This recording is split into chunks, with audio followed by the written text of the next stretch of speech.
All right, YouTube. Here we go. Rock and roll.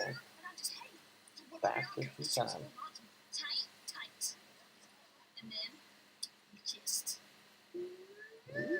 Ooh, they kissed.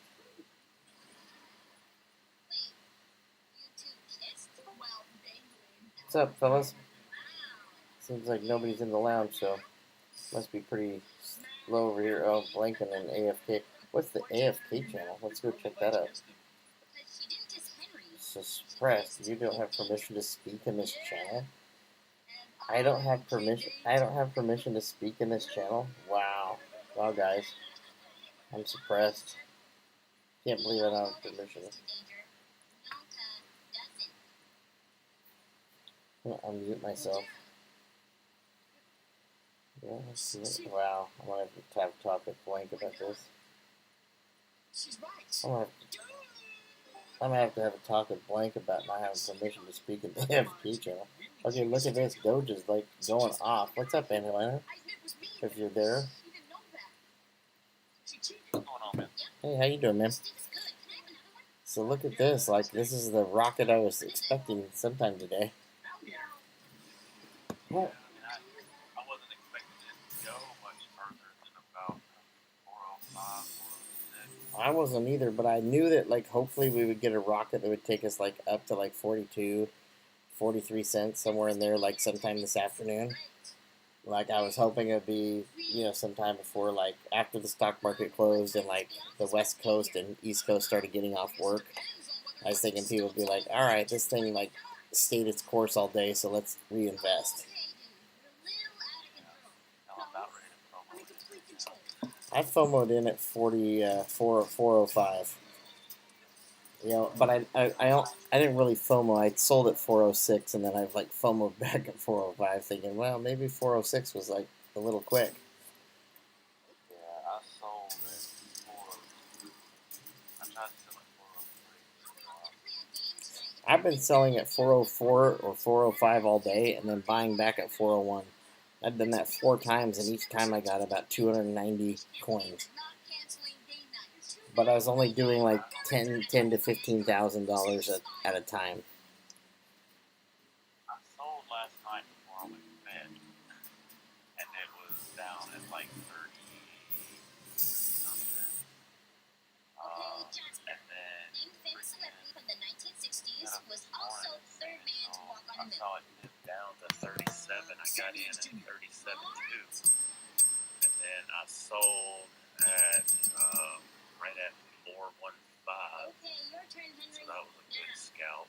I made about $140 there, and then I bought back in at about 3.9 and sold at 405 or 402. And I wasn't expecting it to go up any further, really. I was expecting it to bounce off of that resistance and come back down again like it's been doing, but it tricked me. Why don't you just cheat? Yeah, press expander game, injured player, limiter, noise gate, noise suppression. Let's add a noise suppression filter. I'm trying to do some noise suppression filters on my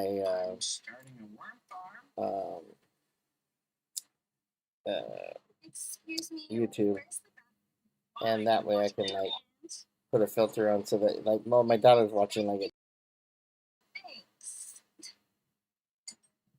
so I thought I would be like, okay.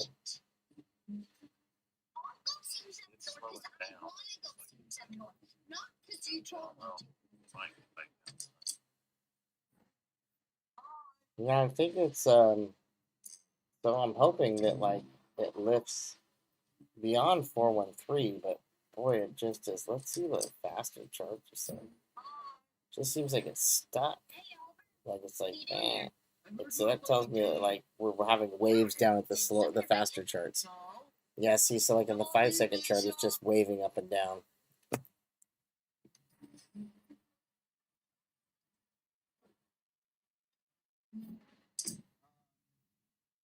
Who's that? Okay, Grandma. Ready to play? I made that $130.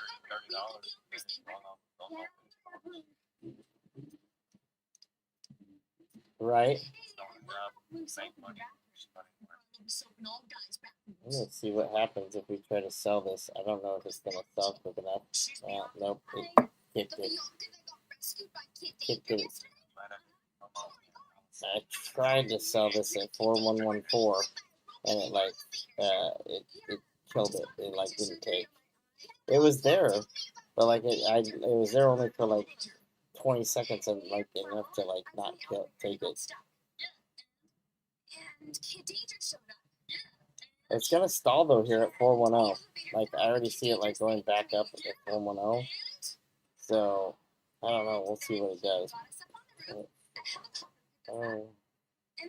Changed all my colors. I didn't like the red. So it's kind of going up here at 4117.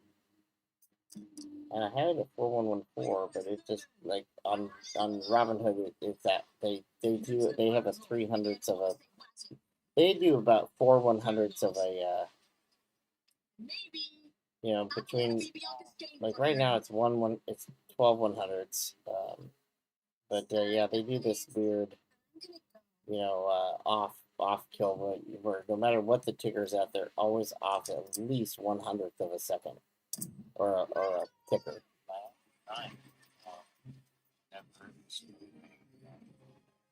The first time since I've been trading,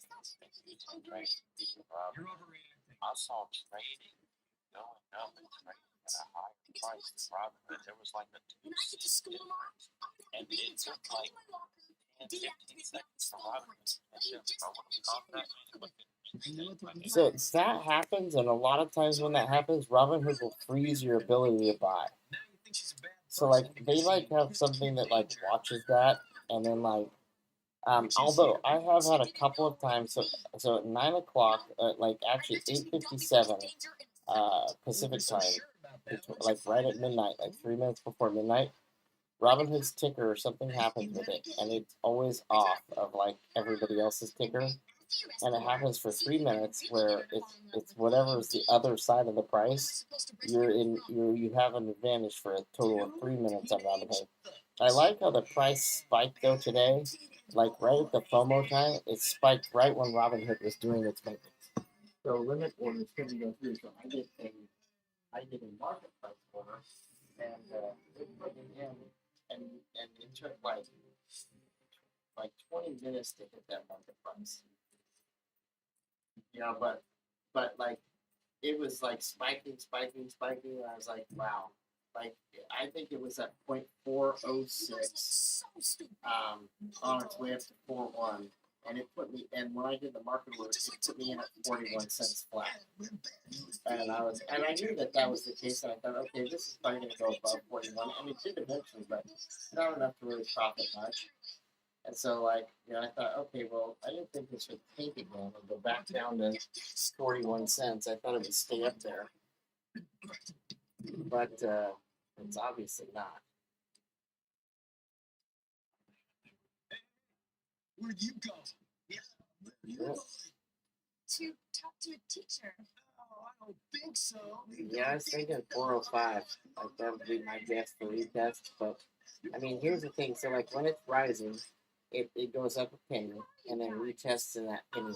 So it would be between 405 and 4105. And then earlier today, it's been between 41 or 4005 to 40, basically 4005. It was like, or 3905. That was like the penny that it's been in almost all afternoon.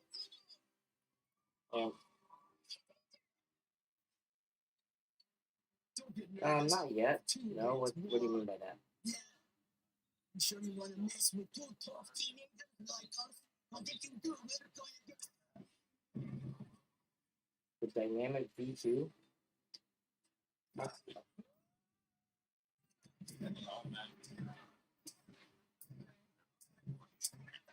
I'm pausing you, YouTube, for just a few minutes on vocal only. Yeah, so I'm going to vocal pause the YouTube real quick because I'm just going to be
Okay, YouTube, we're back.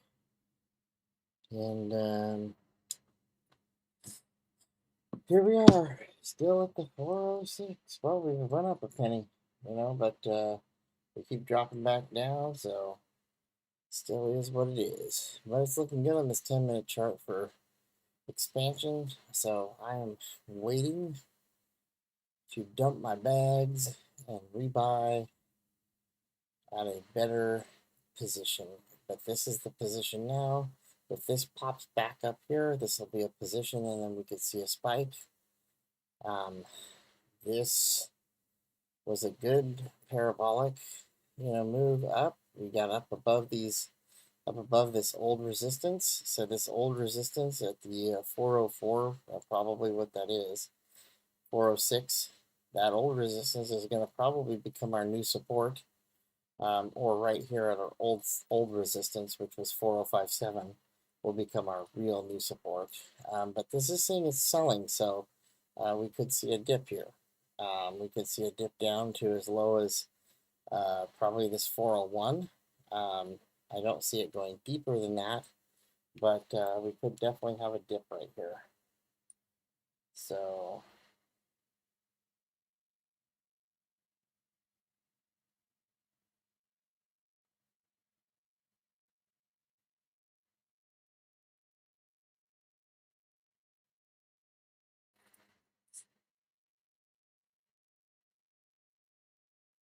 yeah.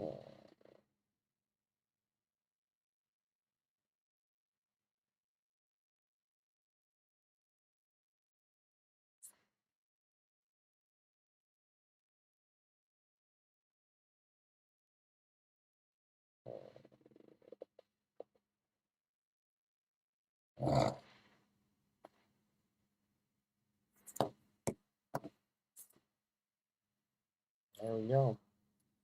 I sold out at 405. Wow, good idea, huh? And here comes the dippy dip. The dippy dip, dippy rip. Let's see what it comes to, guys. I'm gonna go log in Discord and get back to my guys here. All right. What's up, fellas? Wow, I like the antimatter's maps looking kind of cool. Like all purple and silver and stuff. Yeah, Dreezy's got his maps up there. Nice. All right. All right. How you guys doing, man? I'm gonna set my. Well, it lifts back up here. I'm gonna set my new buy at 401. And so I just sold at 405, just thinking, okay, this is going to take at least a quick dip down to 401, 40 flat, and it did. And I got lucky. My buy actually, or my sell actually hit. I was like shocked. But let's do this. Okay. Hey, how you doing, man? 402, 401. I think 40080. There's a lot of buyers at that price, but I think we're gonna hit this old. I mean, I've had this resistance here at 4018 for a long time. I think we're gonna hit that or support.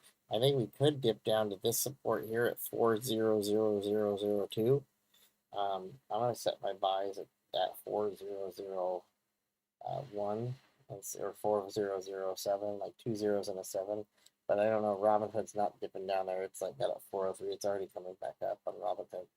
So it must be bouncing back up on the other sites too. So let's see what happens. If not, we'll have to. I'm on a 5-minute chart. Adjust. Yeah. The 5-minute chart's a good chart. I mean, it's always like I mean, that's a better investing chart. Honestly, I wish I would have used my head here.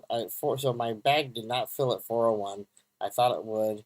Now I'm gonna have to either readjust at 4025 or hope it dips back down and makes it. But I sold my bags at 405, and I'm just trying to pick up a few extra coin.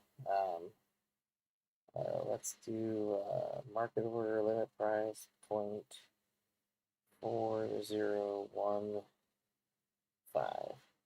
That's not okay. So you gotta kind of watch yourself on this market, if you hit, I hit 0.4015 and it hit 5015, and that could have been bad. Continue. Let's buy. Almost typed a digit wrong on Robinhood. And that, yeah, when you're doing, well, numbers that you're doing like thousands, that could be a big slip up. Yeah, so that's the thing. It could be so right there. So I sold all my Doge at the market price at 405, and only $24,000 of my Doge, not 44,000 or 46,000, actually sold. So I only had 24,000 in my bag. Now I'm going to go back and cancel that one order. Wait a second, it said that filled, but then why didn't I have the access to that? Okay, so now I've got to go back and do another buy. Still got 22 grand available. Limit order 0.40.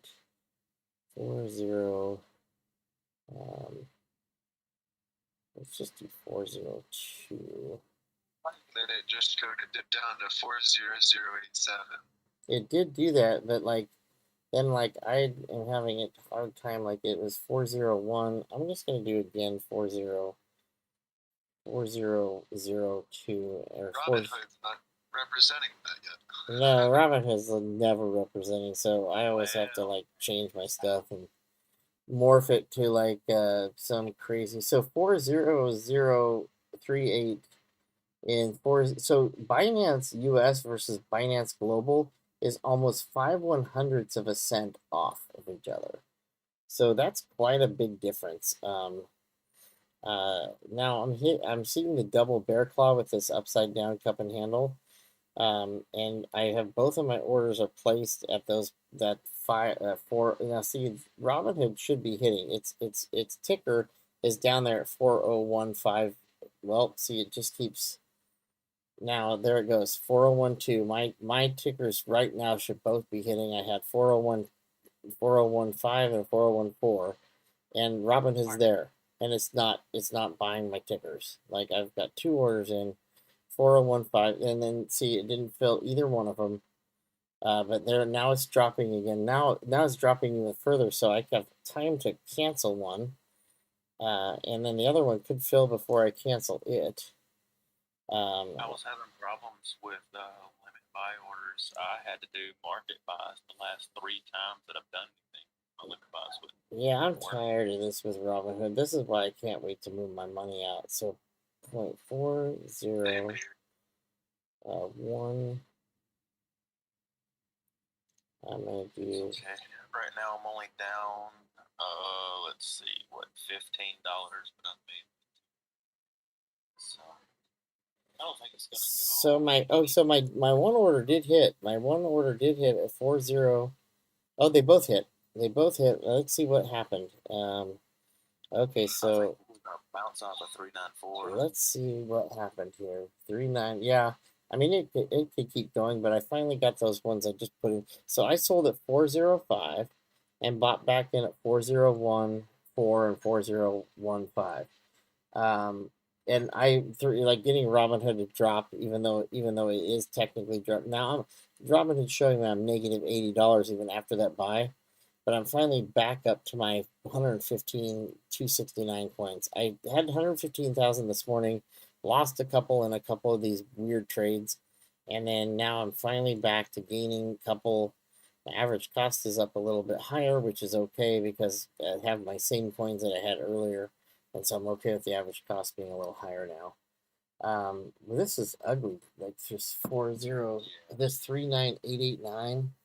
Like this, like the when I see this much red, even though I'm kind of looking over it, like I see 600 million or 600,000, 133,000, 39,909 and 39,894, 39,901. Like that right there is a million coins in just that one little red cell at the 39.8 window or whatever it was. We should had quite a bit of dipping. If you look at the 1 hour, we're still in a decently bullish trend. Or just Well, kind of we're trading bullish on stocks? all the charts. I mean, the 10-minute charts again, I think is kind of my new favorite chart. I've been playing around in the 10-minute chart, and it's a lot easier to predict. And Really? yeah, I've kind of liked being on this. I didn't think about it till earlier today when somebody like it's Chad Cherry or somebody was telling me about the 10-minute chart, and so I kind of made one, and I was like, oh, you know what? This isn't a bad chart actually. It's pretty easy. It's pretty predictable. It's seems to be relatively like accurate. Um, it's definitely a good chart. So I see. So on the 10-minute chart, there's a buy signal here to buy in at 4,401, and that has been going on for the last 40 minutes. There's no sell signal yet, so that gives me hope that we're going to basically just have a temporary dip, like almost like a cup and handle dip here. And then even though it's looking like a strong dip on the 10-minute, I don't project that to be for very long, but I'll go to the 1 minute to verify. Yeah, the 1 minute's starting to turn around. So we're getting a little bit of pressure here. Our next support though is 396 to 39. We kind of have this like double cushion 396 to like 3961 to 39647. That's kind of like the support, but what the support that we're hitting now is we used to be old resistance at 3999 and 4000. A lot of buy orders though that just came through at 3991, but tons of sells at 401. See, this is what drives me nuts. You have like a whole page of buys, and then you're like, oh, sells at like 1/100th of a penny off of that. Like, who would just like do that? Like, I mean, is this a robot or is this just some moron? Like, who wouldn't see this big giant green candle and go, let's leave it alone. Let's let it breathe. I mean, right now, I really think that we're really playing against the bots. Yeah, I do. I think that's all we're I doing. don't think that there's very much actual, real people trading. No, I agree. I think it's us, and I think it's the hedge fund bots. I think it's big bots with like big purses. I don't think these are like little wimpy bots. These are like big, big money hedge fund bots because they're These are $1 billion bots that we're fighting. yeah, exactly. But you know what? I mean, we're not doing too bad. I mean, if we're scraping, out, I mean, if these you got to think if these hedge funds are doing $1 million, and we're scraping out $1,000, $5,000 a day from that, they're splitting that million amongst lots of people. And those people that they're splitting that amongst definitely aren't like making out like bandits. Um, so I don't know. I think that, or I mean, if it's somebody that's like, individually gaining from this, I'd be surprised, but I doubt it. I doubt it. I think that this is like big, big people betting. Like there goes a million in sales right there at 3950. Like why? Like the coin was just going up. Like why are you dumb? Why don't you turn your robot down? Let the coin breathe and get above 40 cents. Like why are you pushing it down at 395? Like what's the point? What becomes the point of that? Like it just makes no sense to me at all.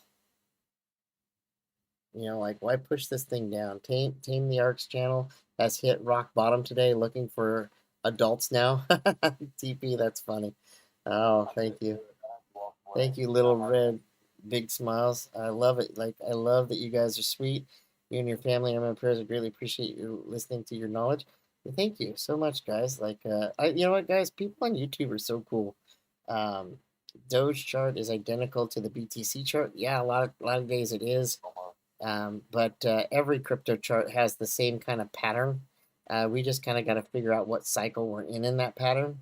But here's the thing, that cycle is thrown off by, and this is why Doge is different than every other coin, that cycle is thrown off by social media hype, TikTok, and Facebook and Elon Musk or whatever. Like there's the hype, the coin hype that gets throws off Doge. That is popularity. The popularity hike definitely changes the spectrum a little bit, and then we can't like always count on every chart to be exactly what we're looking for.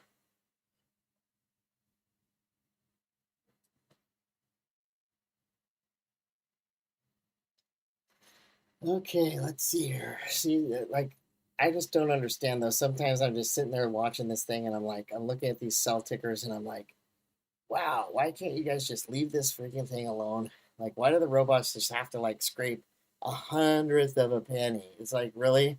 All you're doing is dragging the coin down a little bit. You know, I think you're not. You know why? I can tell you exactly. Greed. No, because there's not a person doing it. They have it set up that way. They want, I mean, 100th of a penny to somebody that has $1 million scalping at a time. I mean, that's a lot of money. It can be, but who are they splitting that $1 million? Who are they splitting that a lot of money with? It'd be interesting to figure out actually. Since we. I mean, think about it. If you were scalping with $1 million. Well, let's say we are. Let's say we got $1 million, right? There's $1 million, and we divide that by 0.3. Let's just do 40 cents to figure this out easy. 0.40 equals you get 2.5 million Doge at that price, right?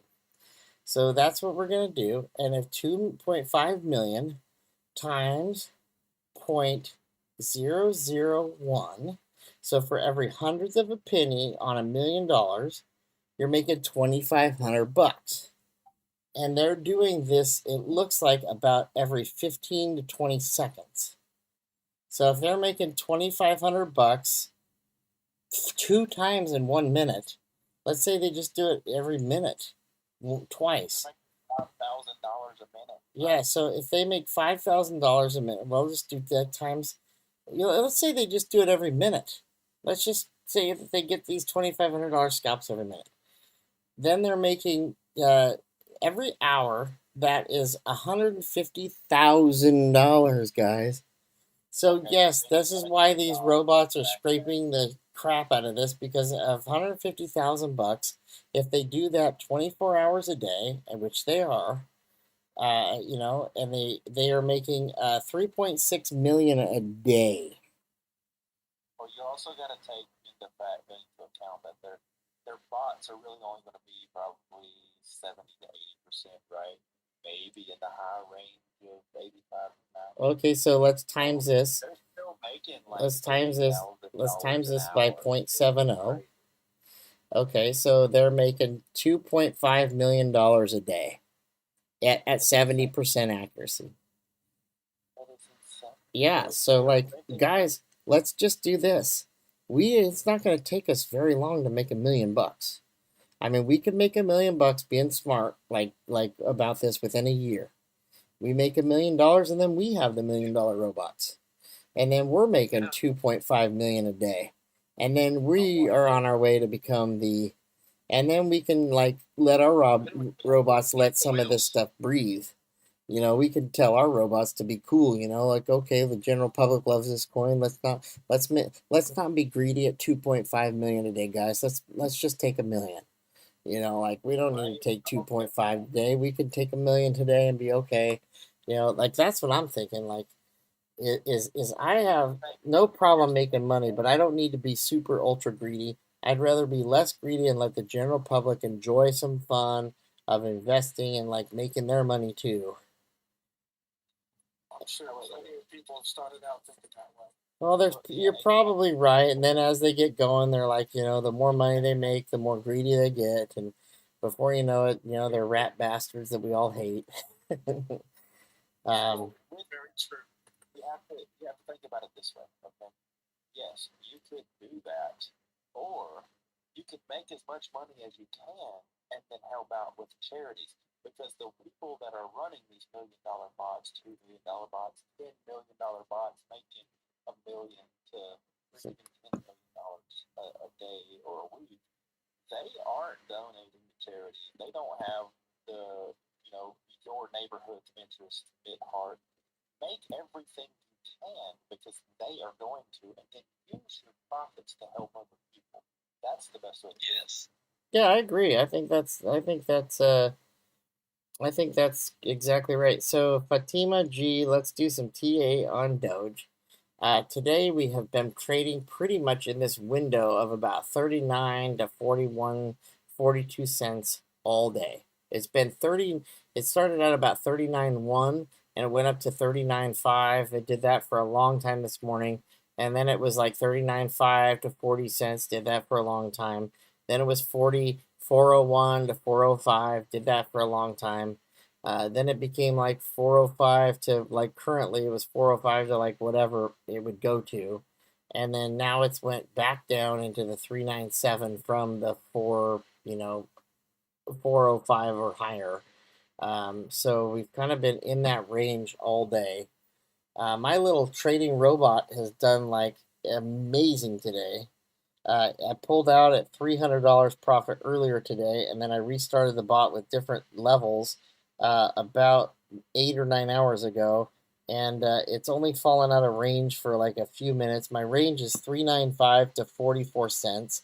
It hasn't breached up to the top of that range, but it's definitely, I could probably stop him now, and like I made 167 bucks in the last 9 hours. So today, 24 hours later, I think I made like about $450. But again, I know there's some losses and some other stuff in here I don't account for. But let's shut him off and see like where we're sitting. Yeah, let's stop him because he's really at the bottom of his thing. Now he is at the bottom. He has bought a lot, so I should actually let him breathe because he's probably got a lot of sales. And then shutting him off now it's always better to shut him off when he's at the top of the cycle than is to shut him off at the bottom because he buys back on the way back down. Um, but lately he's been doing really good. Like I mean, have you guys, like I listened to that video today. I learned a lot of stuff. It sounds like different times these different bots are different or better. So like one bot's really good for volatile, like parabolic situations, and then one bot's way better for like this standard up and down stuff. What do you guys think? You don't have one yet? Let's do it. Get into it, yeah. Well, do you have a Binance account? Who said that they didn't have a bot? Was that Antimatter? I don't have a I have a Binance account. It's already approved, but I don't have a. I haven't signed up with. Gosh, I can't remember. Broker or whatever you want to call it. But I am approved through Binance already. But I don't know how much is the bot. I have everything. All of my extra money is in Doge. Is what I'm trading. Is today Thursday? Yeah, it is. $100 a day. Yeah, it's Thursday. I missed trash today. That is crazy. But I've completely all right. So I started out. I was like extremely bullish on Dogecoin, and then I went through the whole it going up to 74 cents and not selling anything, and seeing $1,000 extra in my account, and then it be wiped away instantly. Ever since then, I've slowly changed my perspective on it. Yes, I'm still bullish on it, but right now, the first thing I do every single day is I try to make at least $100, and then I send that $100 to my account, and then I spend the rest of the day trying to increase my coin count. Right. Yeah, exactly. I mean, who can say they make $100 a day sitting at the house? Nobody.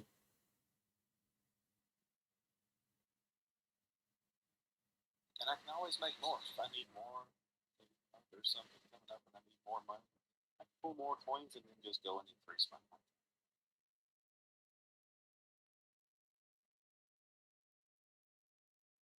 Right now, I'm only working with like 4,000 coins.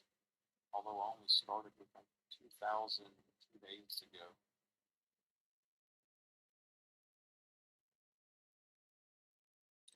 Is the bot situation just on Binance or Binance US? I use no, so it's just easy to do on Binance. You can use it on whatever exchange offers API keys. So if the exchange offers API keys, then you're good. If it doesn't, then you've got like a little bit of problems to deal with.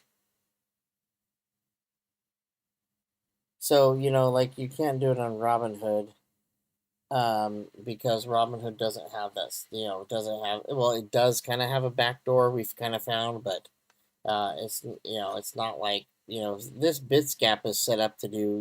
I kind of so there's three of them that I know about. That are like generally talked about around here: Crypto Hopper, Bitsgap, and 3 commas. So now I think 3 commas and Crypto Hopper and Bitsgap are all European bots. It sounds like everybody that talks about these bots are not people that speak, they have foreign accents. So, and I'm not sure why that is, but, there's other bots out there that I'm not familiar with. I just don't know. But this Bitsgap one, this one was the easiest one. So I tried 3 commas and Crypto Hopper, and they both looked confusing and scary. Because it sounded like, well, we don't guarantee this, and we're going to guarantee you lose your money if you do screw it up. And I was like, oh, wait, I don't know if I want to do that. And so I waited, and anyways, I ended up finding out that, this Bitsgap one was a lot easier to use, and it didn't seem like you were going to lose money unless you really screwed it up. But, so far, everything's been good with the Bitsgap bot. I've been happy with it. And I've really been happy. I'm going to be honest with you guys. I've really been happy with the people that have come over to this room. Like, we've have a really calm, like, great group of people that, like, reasonably talk about things in a normal manner without, like, I don't know, getting all hysterical and crazy and stuff. I really appreciate that, guys. Yeah, I am here for one reason and one reason only. I to make money, learn. Well, let's do it. All three of those reasons should be like why we're doing this stuff. And I'll tell you this much: like as we get going, like if this channel does ever monetize, and if this channel does monetize and starts making some money, like anybody helping me do this channel, I'm definitely gonna pay it forward to. So I'll set up programs with you guys where I cash app you or wire you. What are you doing, you dumb? I really hope that this doesn't. So I literally told. So Discord just got on my computer and clicked up and said, "Hey, you haven't turned me on in a while. Do you want to log in?" And I said, "No, don't activate or turn on." I literally said, "Don't do it," and it started activating and turning on. It's like, wow, that's a glitch. But Hey, Chad, I have a question for you. Yeah. Do you know of a bot that uses the compounded interest that return to roll into the investment? Yeah, so the smart bot or the classic bot on I think on Bitsgap does that. A lot of them do. So some of them do, some of them don't, but it really doesn't matter because most of them that are set up, even the S bot. So imagine the bots aren't really thinking about the compound, and you kind of don't really worry about it too much because you're not wanting to risk your whole bag anyway. So using the compound is a lot less, like that's getting a little bit aggressive. You're better off to just let it do like consistent buys and consistent sells. So what you do is you say, I'm willing to risk 350 Dogecoin every purchase. And so this bot goes up the grid and goes down the grid. And every time he hits a grid point, he buys 350 coins on the way down. And every time he hits that same grid point on the way up, he sells 350 coins. And what they do is they basically offset themselves by like 1 or 2 grid points so that every time that you buy on the way down, you're selling like 1 or 2 grid points higher than what you bought at, and then you take profit. So some of them are smarter though, and they start amortizing it over. So some of the stuff that you bought at the bottom, or they will buy bigger at the bottom and sell bigger at the top. The classic bot I think does that, but I think it's just nice to have the consistency. I'd rather just have this thing. So right now this thing's at $170 over the last 10 hours. So $17 an hour. Like this is better than like if I like made up better than minimum wage. So I don't know. I'm happy. and I'm only investing, so I've only got in, and my investment amount is about $2,259 USD. So if you imagine, like, I'm working with 49.90 Doge and 260 USDT, which is approximately 2259 USD. And by the way, these bots in the USDT trading pair versus USD, I found that USDT you make a little bit better value just because USDT is got less, I guess, consequences like money wise or transfer wise or per occurrence. It's cheaper to use the USDT versus USD on Binance, so you spend less in the fuel transfer. What brokerage are you using through trading? I always use Binance. What brokerage is Binance? Binance is my main. I don't use any brokerages anymore. I hate like E-Trade or Webull. Like I used to use exchanges like Binance.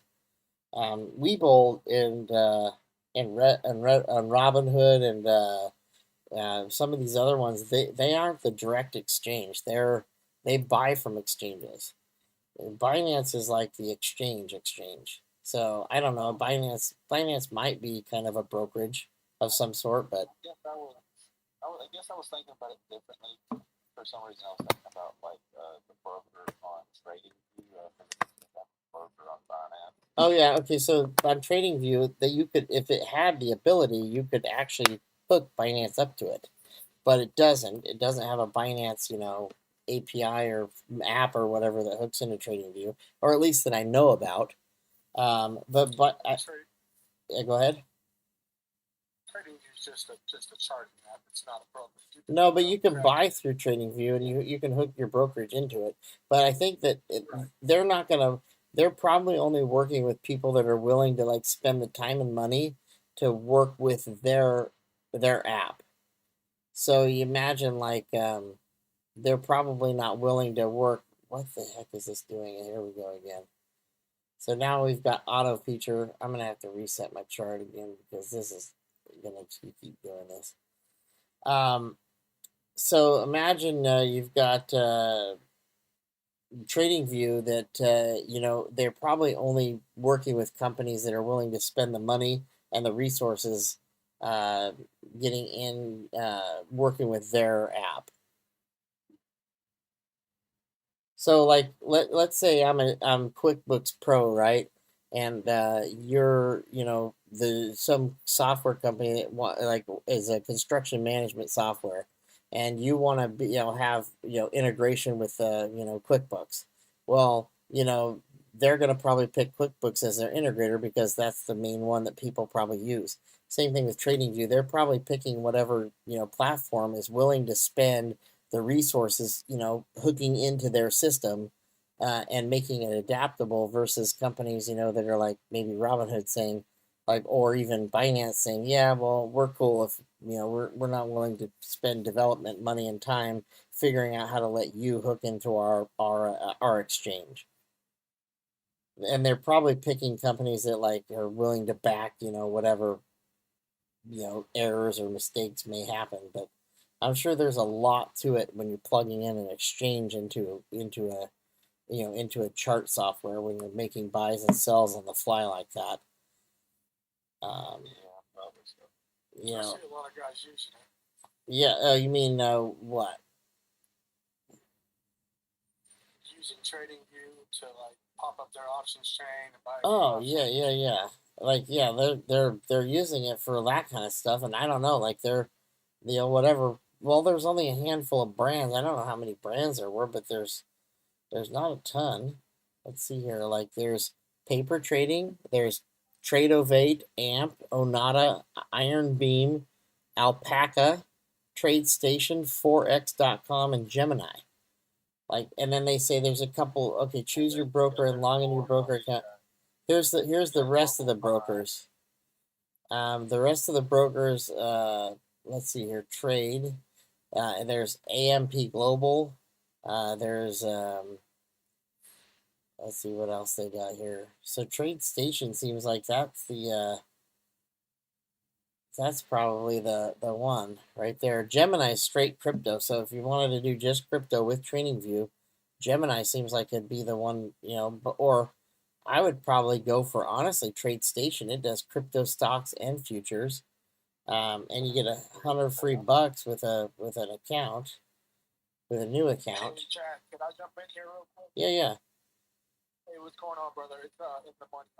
I've been following the Discord for a while, and like you said earlier, this stream is just really, really chill, laid back, with a lot of information. So I appreciate it. But I just wanted to ask real quick, that Cashapp bot, I have about 3K Doge, and I wanted to set it up, but the problem is I'm bag holding right now at 64 cents. Well, put bag holding at 64. You can stop bag holding at 64 and start bag holding at 40 cents in 2 seconds. How can I do that? You basically wait till the rip, like wait till it's at its top. Yeah, so at this point in time, like if I was looking at like the current chart, I'd probably say like we might be at a top, or we were at a top at 401 right now. I'd sell my bags, let's say at a top, which might be 404 for right now. And then what you do is once you sell your bags at that, you let it dip. And once it dips down to like 0.39, let's say lately, like it went down to 398, then you buy as many coins as you can for what you sold your bag up at 404. And you buy as many, and you'll buy equal, if not more, coins at the lower price. And then your new bag will be at 40 cents or 39, whatever you pay for your new bag. Now, technically, once you go back up to 60 or whatever cents, you'll have more coins in that at that price range, and your bag will be worth more money at that point.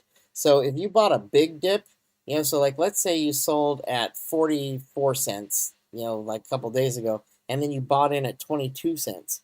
Then your new average would have been at 22 cents, and you would have doubled your coin count.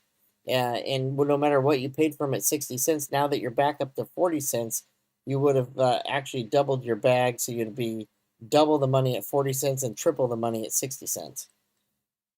Right. So you just have to take that initial loss, and then it's not taking a loss, because keep in mind, you're buying your coins back. So you're not taking a loss at all. You're just choosing to buy more coins at a cheaper price. So you sell your coins at 40 cents, because you're only taking the loss when you actually officially sell and cash out. That's when you take the loss. So what you're doing is you're basically just psychologically trading your coins from one price to a different price. And then right now your bag is actually at 40 cents. So you just consider your bag at 40 cents. It was at 60 cents, but your bag is at the current market price. That is your bag price. Okay, now you can do with it what you will. If you want to like sell the dips, buy the rips, whatever, your bag is at the current market price. Now when your bag goes up to 60, you will no longer be holding the bag, or you will actually be in the profits. But if you want to attain more coins, in this wait while you're waiting to go to 60, you can do that anytime you're ready. You just pull the plug or pull the trigger. Got you. So at that point would be when it would be recommended to use the bot, not when you're bag holding. You're not even. It doesn't even matter if you're bag holding. Use the bot. I mean, it doesn't matter. You're just accumulating more coins while you're bag holding. I can still use the bot, and it'll do the buys and sells on its own. Yeah, it'll do the buys and sells. It's not going to change your price much on your bag. It'll keep your bag at the current prices that it's buying and selling at, but it will average you down naturally. It's like you're going to be doing a lot of buying and selling. So psychologically, your bag at 60 cents or whatever you bought in originally, that's just a psychological marker. That's what you paid for your. If you bought 1,000 coins at 60 cents, you spent $600. Well, your coins are now worth $400. Okay, so you sell all of your coins at $400, and let's say it dips down to $300 worth, and then you buy your coins at 30 cents. Well, at 30 cents, you're buying, 400. You've got your $400 cash because that's what you sold them for, and the coin dips down to 30 cents, right?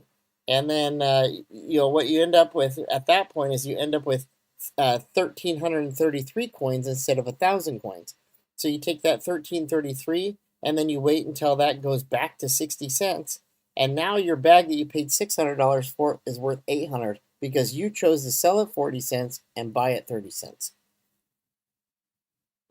And then you take your 60-cent bag and you now have an $800 bag instead of a $600 bag. And at 60 cents, instead of being finally break even, you're in the green at 800. But that's just, like one scenario.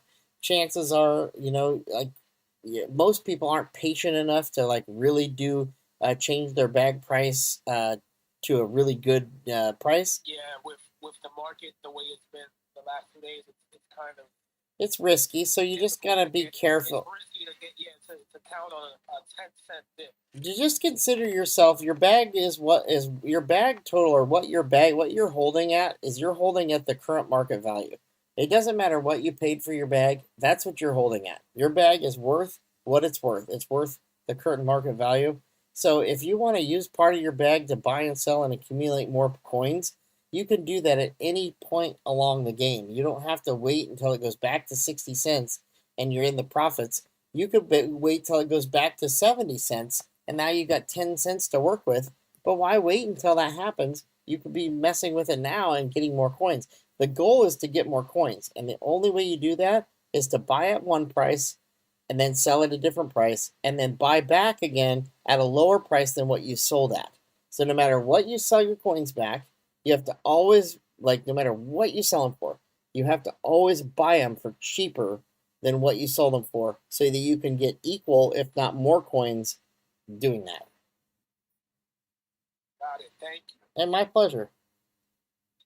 Is there a tab on here where I can find the settings for the bot for when I do want to use it? No, but I can take a screenshot of my bot and you can just use those. I'll actually do that right now. I'll take a screenshot and then I'll just show you what I use. And you guys can choose whatever you want, but there's my screenshot. I'll go post that in something. I'll let me do this. I'll just actually, what's your name? In the money. In the money. Send me here. Let me send me a quick message real quick on Discord. Okay, gotcha. Yeah, just send me a real quick message in the money, and then oh wait, is this you right here? Let's see if I can do that. In the money, this is you. Let's see if I can message you real quick directly. Well, it's saying okay. Well, I gotta get in a different screen. Okay, yeah, just send me a real quick message, and then I'll text you back a screenshot of my settings. Awesome. Can I get in on that too, Chad? Yeah, not a problem. Just send me a message real quick, and we'll just do it. Actually, you know what? I'll just throw it in general real quick right now. I'll just go over there. Let me get on the Discord and do that. My namesake, is that who one of the people? Mike's name. Okay, let's try this here. I'm gonna just do this as I'm just gonna do this in the general real quick, guys. You know what's crazy, Chad?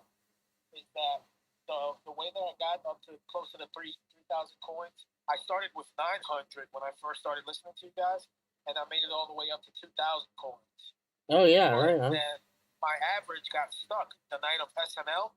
I got stuck with that bag at 60, 64, and I haven't touched it since, just because I don't know. I felt like I would be taking that loss, even though I would be doing the same thing scalp. Like I wasn't thinking about it that way. You know what I'm saying? Right. Yeah, I hear you. So let me just take a picture of this real quick. So there's I guess there's on that point. You gotta look at it one of two ways. You have to, like Chad says. I put this in homework help, guys. So if you want to see, yeah, it's in homework help. So just go look in homework help. There's the settings of my bot, and then you can kind of take a look at those settings and see what you want to do. I have to download it and install the whole setup. Yeah, but it's not too long. It goes pretty quick. Hey guys, I gotta go check on a ham that I'm cooking tonight. I'll be right back. All right, brother. Thank you. No problem. My pleasure. To add to what Chad was saying, at the end of the day, the goal is to have more points. And that depends. That depends on if you're super bullish or not whenever it comes to Dogecoin. If you foresee Dogecoin going to $1 in the near future, then having more coins at this point in time would be better. Right, If right. you are trying to, if you're like me, I'm bullish on Dogecoin, but I'm also doing this for a living from home.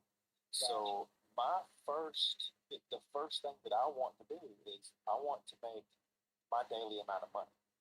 So I want to make $100, $200 a day, and then at that point, if it takes me 3, 4, 5 hours to make that $100 or $200, then I can spend the next 3, 4, 5 hours increasing my coin count so that I have more to work with on the next day. Because the more coins you have to work with, the easier it is for you to make that $100 or $200 a day. Got you. Yeah, I understood that. The only thing I was gonna say. So how many coins are So you usually using? for this strategy that you mentioned, it would be more of a good move to sell the whole thing and scalp it that way, or leave half of it and scalp half of it and try to get more coins and get the average down that way. I mean, all right. So here's where I see the biggest problem with the point of view that you have right now. Your average does not matter. Your average is a bragging right. The average is for people that have bought in at 0.07 cent or 0.003 cent. I guess to clarify why I'm saying that is because my coins are supposed to be worth $1,600, but right now they're at $900 because of what the coin is at right now. You know what I'm saying? Yeah. And that's Okay, taking a I'll loss. show you. Sell that. Okay, so I started out with about $700 whenever I first started this. I have tripled that, but I made a big mistake and I didn't sell before Saturday Night Live, and it went all the way up to the 74 cent. I had like $3,000 in my account, and then it just freaking plummeted because I didn't sell. But I didn't just hold on to those coins. It dropped so freaking low. I was like, screw this, I'm gonna work my way back up, and that's what I did. I worked my way back up. I went from having like 2,000 coins to now I have 4,100 coins. Well, it was going down, right? Yeah. While it was going down, every time but technically, you took a fiat loss. No, not really, because you did, because if your coins were at $3,000 and then you sold them for $1,500, you took a fiat loss, but then you were able to get more coins. No, I did not take a fiat loss because that was not realized gains. I did not pull that money out. That was not realized gains. Okay. What I did, I get how you look. Yeah, so what I did is, I've only got $700 invested into this. This coin would have to drop down to freaking 20 cent or less right now for it to even start to eat into my original investment. So technically, I haven't lost anything. Right. But what's your average at? Right now, and see, I don't even care about my average because right now, because I'm buying and selling constantly, my average cost on the coins that I'm holding is 40.47, and I'm just waiting for it to go back up. And once it goes back up, and I have about a $20 or $30 gain, I'm going to sell and wait for the next dip and buy back in. I'm going for $20, $30 at a time. Well, I get the strategy, but I feel like as the average is going up, your original coins that you bought with your $700 investment is way off, right? Yes and no. Fiat, not coin. If you would have, all right. So this is where it goes into. Hey, if I would have bought, my $700 at 5 cents, which is what I did, and I would have held that until now, I would have more money now than what I have trading actively, because holding always pays off more in the long term. And I got you for when it does shoot back up. Exactly. Like, I bought originally at 4.8 cents. I held that past the 74 cent high. Oh. it fall down to 46 cents. And I was like, okay, I'm at $330. I have 180 invested. I'm going to take this profit that I still have and I'm going to reinvest it as it falls so that I get a gain as it lifts back up. I get more gain because I have more coins for the amount the coin increases to multiply. More coin and more fiat. You both. Yeah. You cut that profit out while you're still up and re-enter while you're low. You get more coins or more gain.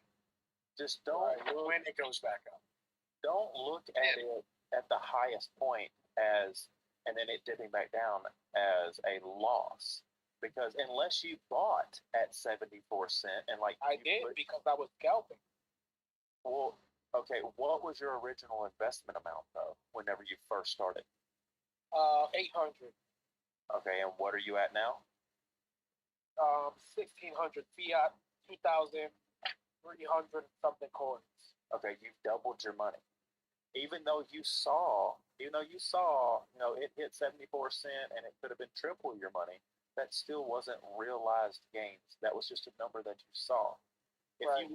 you would have sold up there and then bought lower, then you would have. Yeah, then I would have kept playing the same game. I would have got more coins and more fiat. So you want to do the same thing. You've actually not lost anything. You've doubled your money, and if you want to continue to add more to it, then continue to scalp now. Don't worry about your average. Gotcha. I try to scalp in a way that only brings my average down. I'll have like 3 buy orders above me and 3 buy orders below me at all times, and slowly my average is coming down and my coins are going up.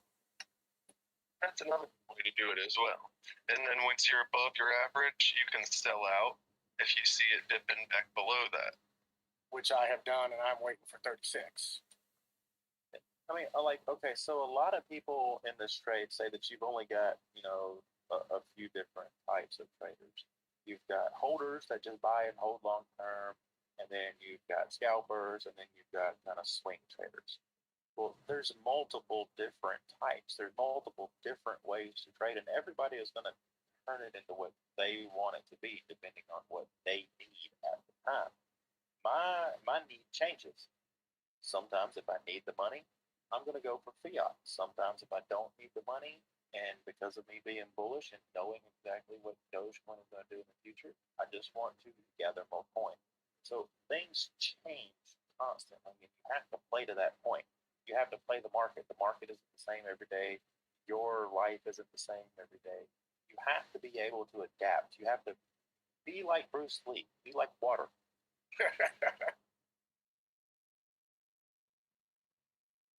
Antimatter. Yeah. Has your strategy changed since the crypto dip started, or are you still on like the same strategy you were before? So since I saw all these big dips and these big buys, and I've only been doing this for about 3 months, about as long as Chad. Chad's been doing it about, I don't know, 2 or 3 weeks longer than me. And since really learning the market and seeing how volatile crypto is, my strategy has definitely changed. But I wouldn't even say changed. I would say it's evolved. And by saying that, what I mean is every day it's different. It depends on how the market is running. It depends on how I'm feeling that day, the news that I hear throughout the day, things of the sort. I'm constantly evolving with the market. So I can't say that I'm sticking to one strategy all the time. I'm taking multiple strategies and I'm using them to my advantage. Yeah, because I've heard lots of different strategies in the Tame the Art room. A lot of them I agree with and have tried, and then there's some I'm just like, I wouldn't touch that with 10 football. Exactly. But I mean, I'm telling you, one of the very best strategies that you can have is to just buy and hold long term. If you're not an active day trader and you aren't trying to make this a living and literally looking at these charts 20 hours a day like me, then it's just buy and hold. And if you hear the news, buy the rumor, sell the news. Be smart about it. Even as a hodler, you still need to be smart about it, because why not increase your funds? There's way too much money to be made than just hold. I've learned that now. But you always still want that bag in case something happens. I've been trying here lately. I mean, I'm guilty of it. I like to trade with my whole bag, and that's bit me in the butt a couple times. But I still do it because I'm more about fiat right now than I am about coins. Yes, I want to increase my coin count, but as of right now, I have bills to pay. So Right, I hear you. I like halfway through the month, it'll be different. After the first, it'll be different. Like, okay, let's increase the coin count. So at the end of the month, I can sell off, pay off my bills, things of the sort. So it changes. Do you have one of those bottles? Consolidation plate right here. What do you see happening next? What do you say? Right now, we are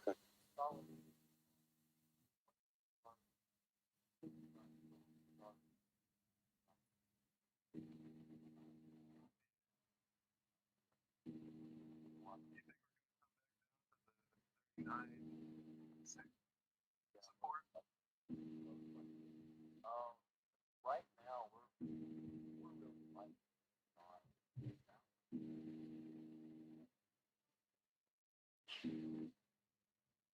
once we consolidate some more, we'll be able to see what it wants to do.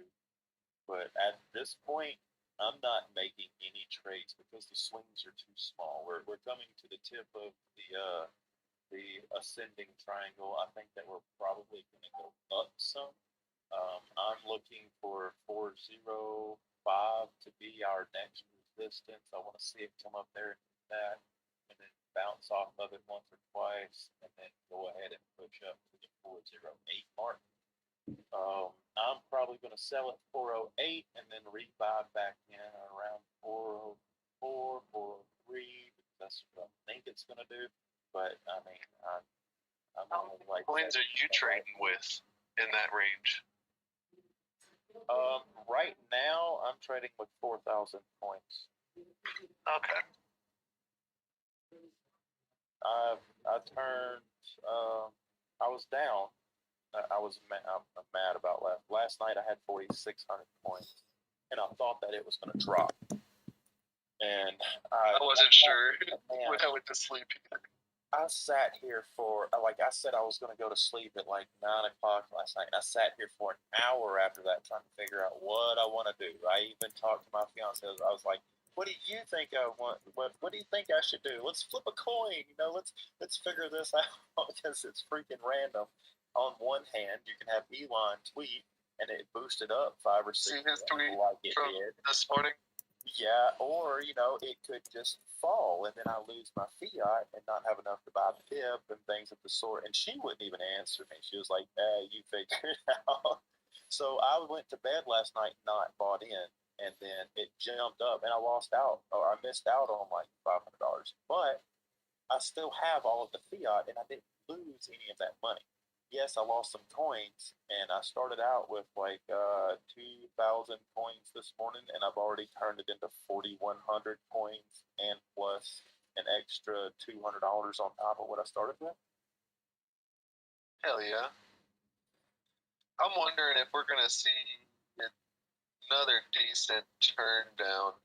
Because if you compare, just looking at the whole dip we're coming out of, you compare this side to other side, I could see it dipping down a little bit more.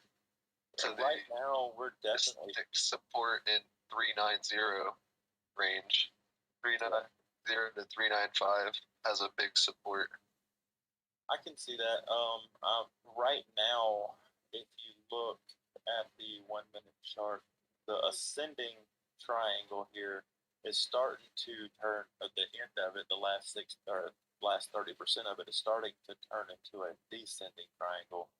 So yeah, we might be coming back down into the 394 range to test this again.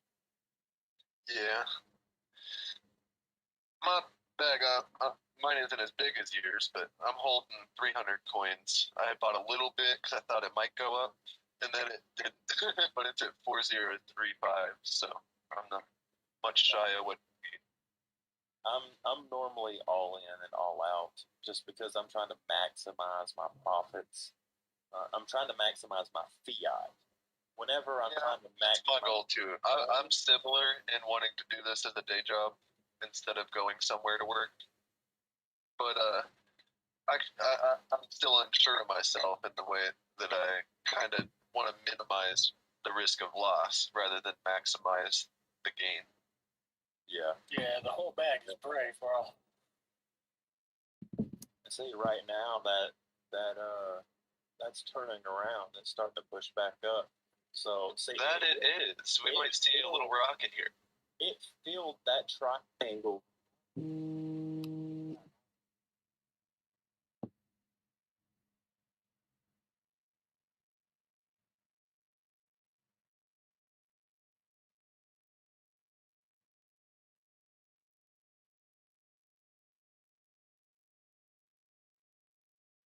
Hey, let me call you right back. Give me 2 seconds. I just gotta shut something off. I'll call you back.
she's been pretty cool. Like,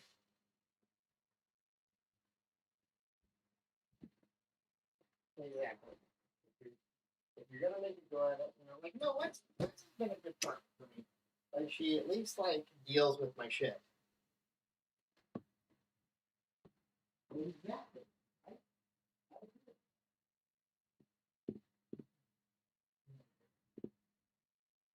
I say hi, Alan, and the kids. Love you, guys. We'll talk to you later. Oh wait, hold on. Is he right there? Let me talk to him. Yeah, for real. Just put him on speaker. I haven't talked to him in forever. Let me at least say hi.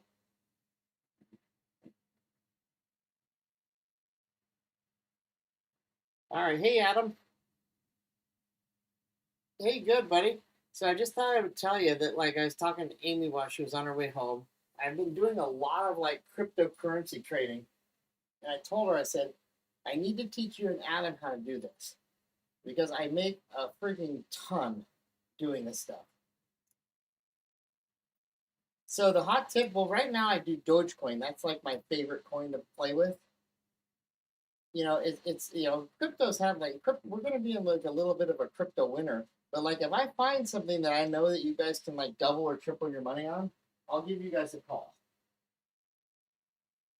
And then I'll teach you guys how to buy it and like what to do with it. But right now the easiest way to buy it is just get the Robinhood app. I'll send you a link maybe to your phone. Just get that app and like put $100 to it. Don't go crazy.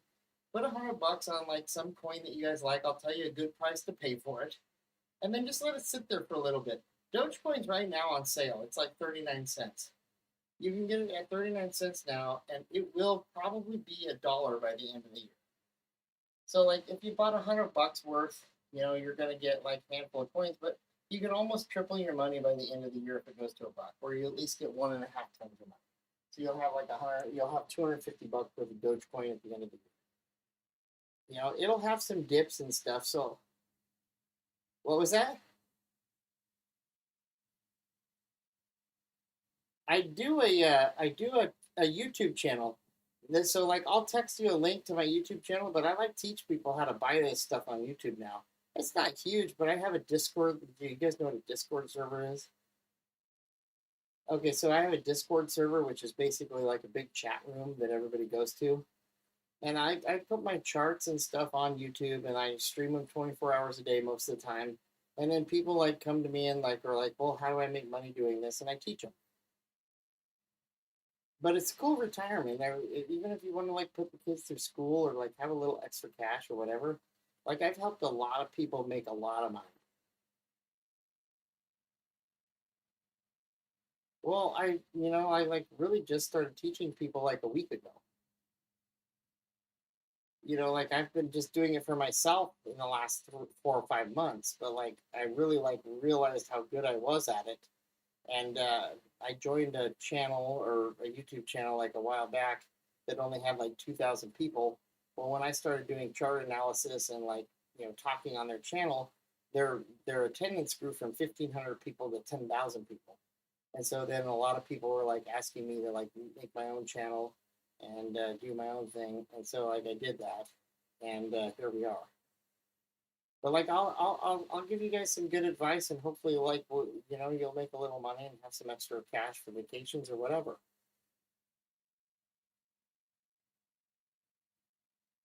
You don't need, yeah, or is that where Heidi lives?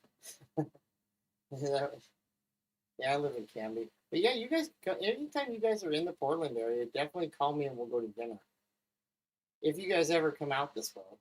But if not, like I want to go to Minnesota pretty soon. So my cousin lives in Minnesota. He's like a big builder there, and so like I've been talking with him about going to visit. And I told him I was like, well, if I go visit you in Minnesota, I've got to go visit my friends in Wisconsin. I'll go say hi for a day or two. Well, good talking with you. It's nice saying hi, Adam. Yeah, good to hear your voice. How's everything going? You're the coach, right, of the varsity team? That's awesome. That's awesome. I love football. I'm a 49ers fan though, so Yeah, I'm not a Packers fan. The Packers. Oh, I don't mind the Vikings. They're not too bad. That's my second favorite. Well, I mean, like the Vikings have some good players. They got like Adam Thielen, or do they still have him? Yeah, like they've got some good guys. Well, hey, it was good talking with you guys. Like it must be like Civil War at your house, the Vikings and Packers. Oh, what do they like? Who do they like?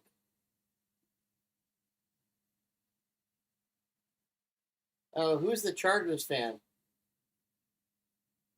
Archer's the Chargers fan. Tell Archer I have a Color Blast card of Justin Herbert, and this is like a card that's worth 20 grand. I've got some autographs of Justin Herbert that are like worth 10, 15,000 bucks. Yeah, like I've been collecting Justin Herbert since he left Oregon.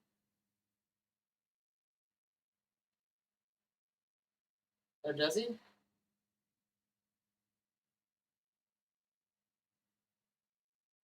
Oh yeah, Melvin Gordon's good, man. I got some of his rookie cards too. I've been doing sports cards for like the last 3 years, 4 years. I should send your kids some stuff. Like I have some stuff that they would die for. You got a Dolphins, Chargers, and what's the other one? The Falcons. Well, that's okay.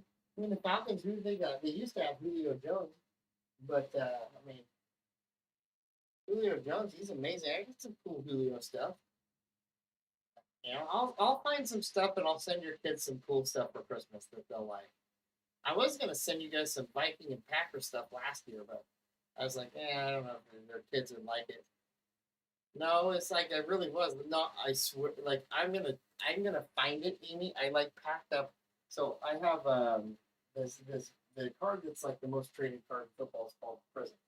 It's it's a very expensive card now, but like a couple of years ago, like I like put a back package together and I put three of them of the Vikings, three of them of the Packers for your kids, and I never shipped them out, and I was like, well, I haven't even asked her if kids like those teams, and so I never shipped them out. But when I find them, you're gonna see like I rubber band them and I put Amy and Adam on the like note. I'm gonna find that note and find those teams. Yeah, they're stuffed away in my collection somewhere. But like now that I know, Dolphins, I have some cool Tua stuff. I got some cool Herbert stuff, and I do have some cool. Yeah, I might have some cool. Who's the quarterback of the Falcons? Okay, so I got some cool Matt Ryan stuff, but like that stuff probably not. He's gone now, isn't he?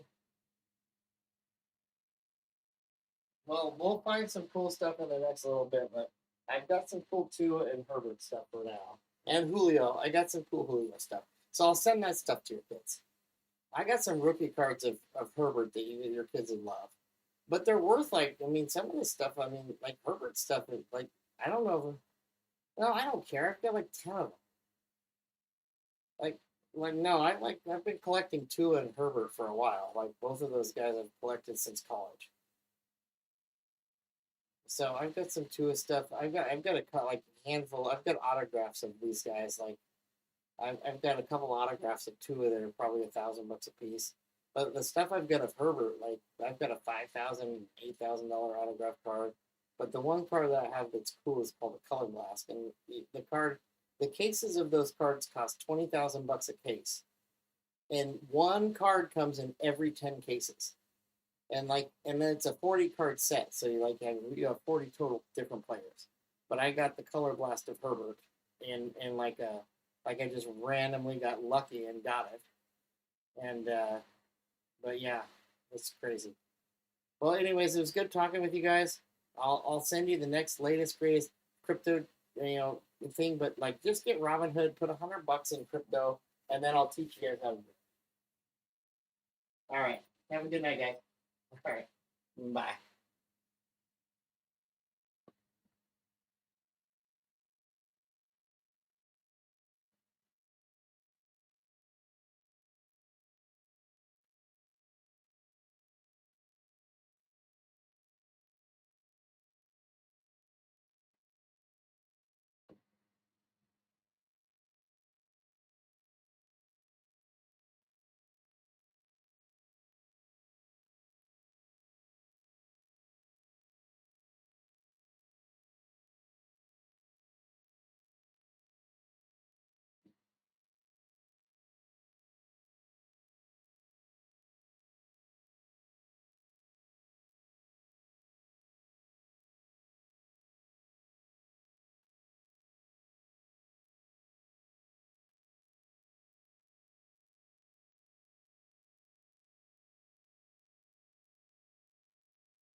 Wow, it's crazy that you guys are so quiet in here.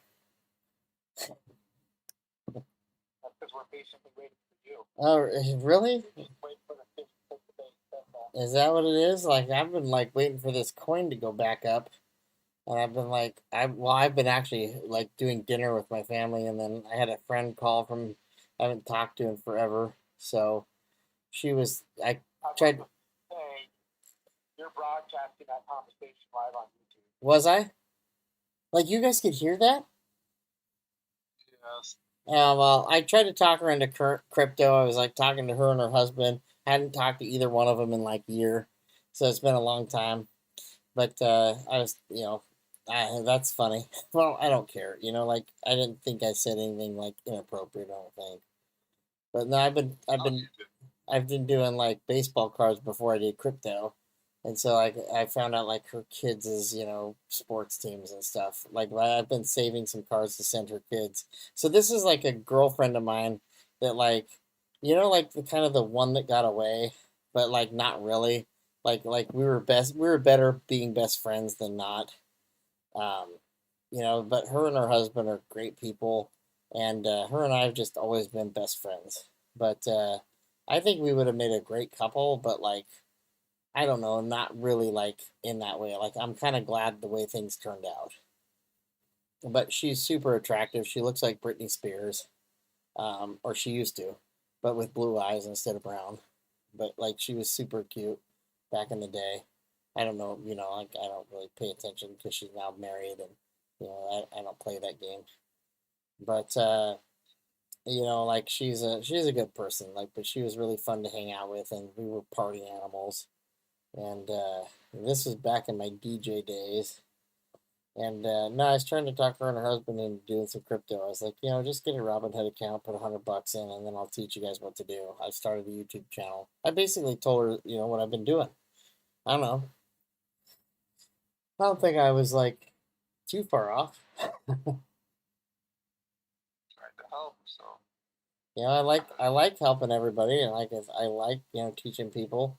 I've been doing really well at this stuff, so like I think that's the goal, right? Is to teach you guys and to do as best we can, and then I can teach them and teach new people. But like I figured I'd try to recruit people into our channel here, and I don't know, like just seemed like a good opportunity. Talking to a friend I hadn't talked to a while, I said, hey, look, try crypto.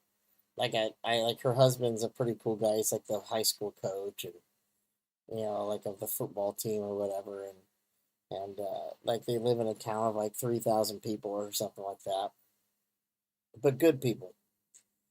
But yeah, here comes a dive a little bit. Like we'll see if this 50-day crosses through the, but it looks like it's going to be a dive. So like, whatever this top was, how come we keep falling down in this channel and staying here, and then we pump out, and we fall back down, and like we stay here? It's just weird. Death cross. Yeah, there's a death cross on the 1 minute. Like there's a death cross on all of these minutes. Like this is going to be a death cross. Stay in this channel. Yep, that's what it's saying. But I don't know. Like, we'll see. Um, yeah, I don't know. So like, I was hoping that this coin was gonna like have a little spike up to 45, but like it seems like it wants us to consolidate here between 39 and 44. For the next little bit. Well, the only support below us really right now, I mean, we're trending around 40, but the next support is around 37, and I think break that support. We're going down to the low 30s. Yeah. That's my thought. Yeah, well, there is no support between 37 and the low 30s. That's the problem. So, but there is a lot of support in between here and 37. There's like 40. There's a lot of it. You can kind of back out and see. I like this thing that who was telling me about this today? Dark or anti-static, or like I was hearing about antimatter. I mean, anti-static. There's static and then antimatter. I gotta keep.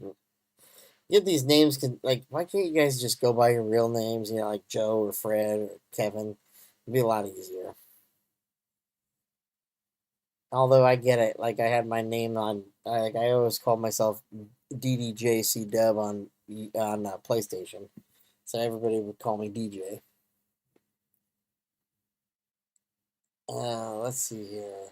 What, did you have a DDJ controller? Yeah, yeah, I have several. Like I like the DDJ controllers. They're fun. But like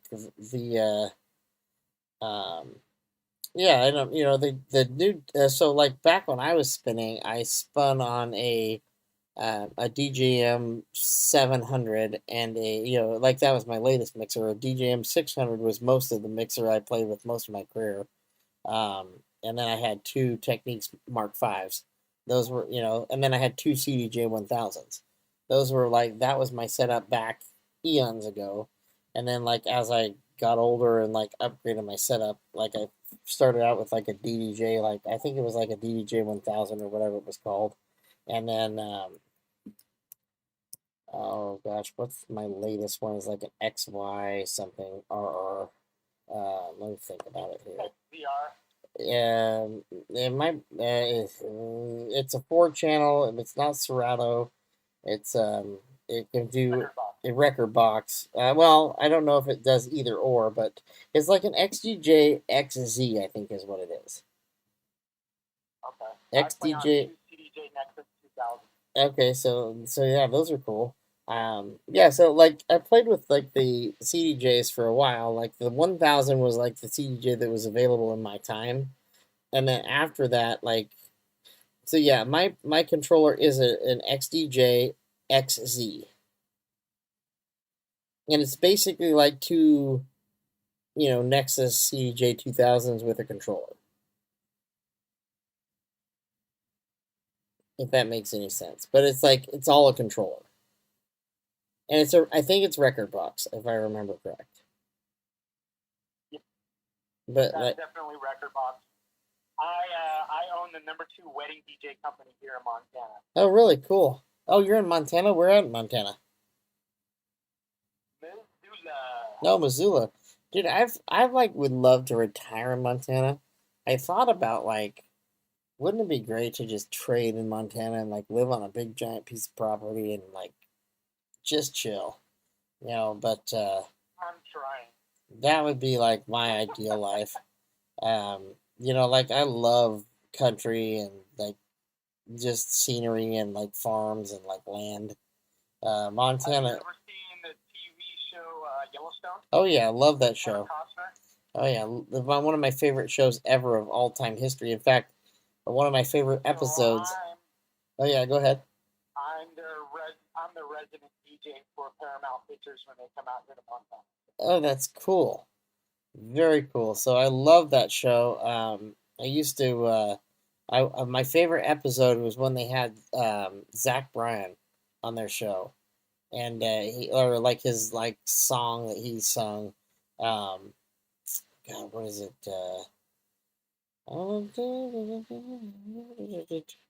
Gosh, I can't remember the name of that song, but it was really cool. It was like that video clip where the deputy was like calling from jail to Jamie, and he's like calling, like he just got in trouble, and like Zach Bryan's song came on in that clip, and I was like, wow, like this is a kid I heard on YouTube that I told like all my kids who love country music.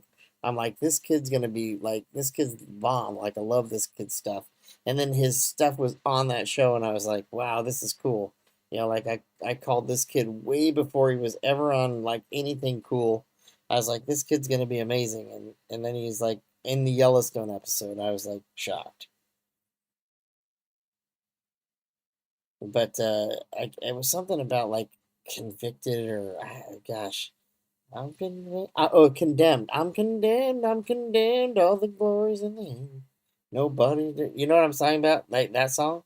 Like that was like in that one episode. That was a kill. Like that's a cool show. I like that show a lot. Like that's the kind of life I'd love to live. Like not quite that extravagant, but I definitely like to have a nice big farm, big barn. All the above. Well, that's why real estate out here is through the flipping roof. Is it really expensive? Like, I always thought Montana was reasonable, but well, I can believe it though. A decent small sized house is almost $500,000. Oh, that's it. So like $500,000 is not too bad. You know, like. It's expensive for property out here. Oh, of course, I get that part. No, like, but you like see properties in California, you're like, yeah, that's a like 1,100 square foot shit house, you know, like in the ghetto, you know, like, but you know where I'm at in Portland, $500,000 will get you like a 2,200 square foot decent house in a decent neighborhood. Wait, you're in Portland? Yeah. Dude, my dad is the general manager for the Moda Center. Oh, really? Are you kidding me? I love that. Like, I love going to Blazer games and stuff. My parents and like family are. Pioneer Square, Park Block. Yeah. Dude, I miss Portland so much. That's where I was born and raised. Oh, really? Where'd you go to school at here?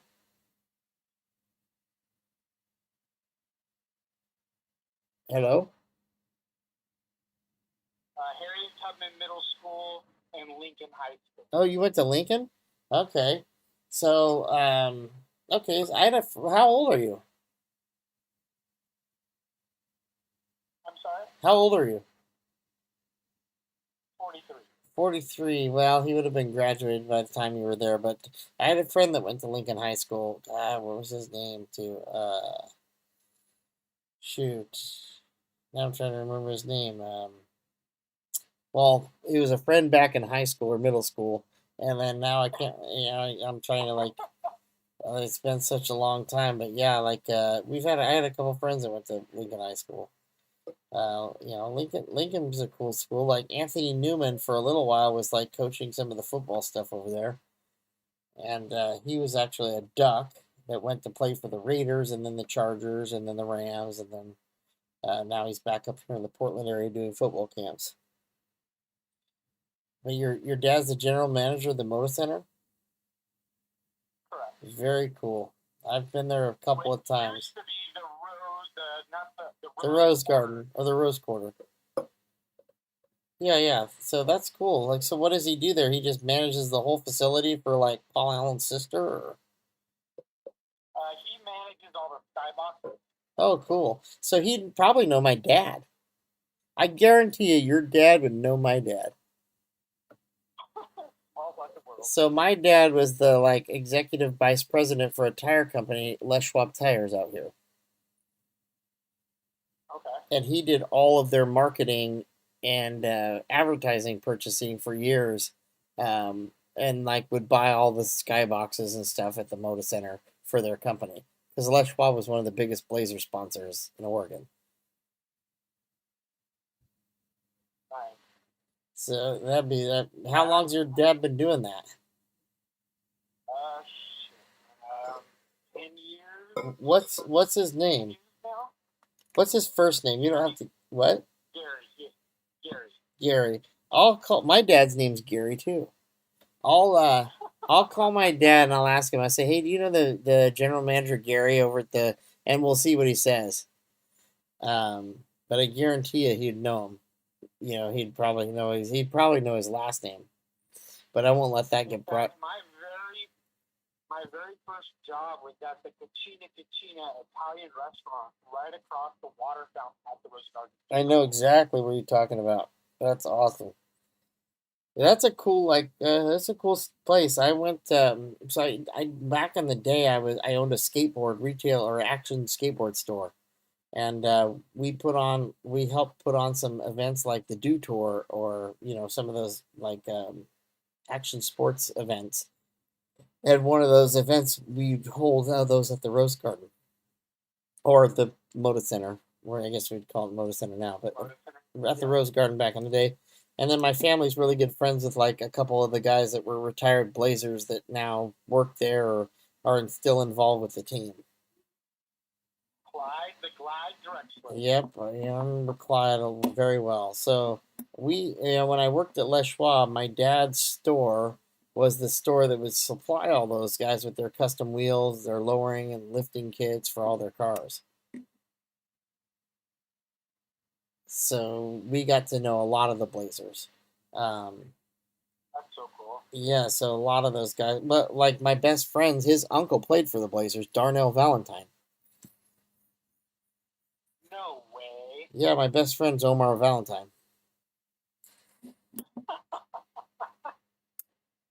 And Darnell and is Omar's uncle, and Darnell and my dad are really, really good friends. Holy crap! What a small world. Yeah, it's crazy. It's crazy. So yeah, it's a crazy small world, but that's cool. Well, I'll have to. What's your name on here? Sub-frequency. Sub-frequency. Tyson. All right, cool. Yeah, I don't know if people like are cool with real names or not. I don't know. Everybody kind of gives himself a special name. I thought about doing that, but I didn't know what to call myself. Well, I only have sub-frequency because it's the brand that I do all of my electronic music adventure. So you do weddings, huh? So like I've DJ'd a handful of weddings in my day. Um, I used to be like more of a like so most of the stuff I've ever done is always like big giant EDM shows, and so I did those for a while. Um, but as I got older and kind of like didn't care as much anymore, I was like, yeah, sure, I'll do your wedding. Um, so I have had some fun doing a couple weddings. Like they're definitely entertaining. And the nice thing about doing weddings is the DJ always gets single chicks.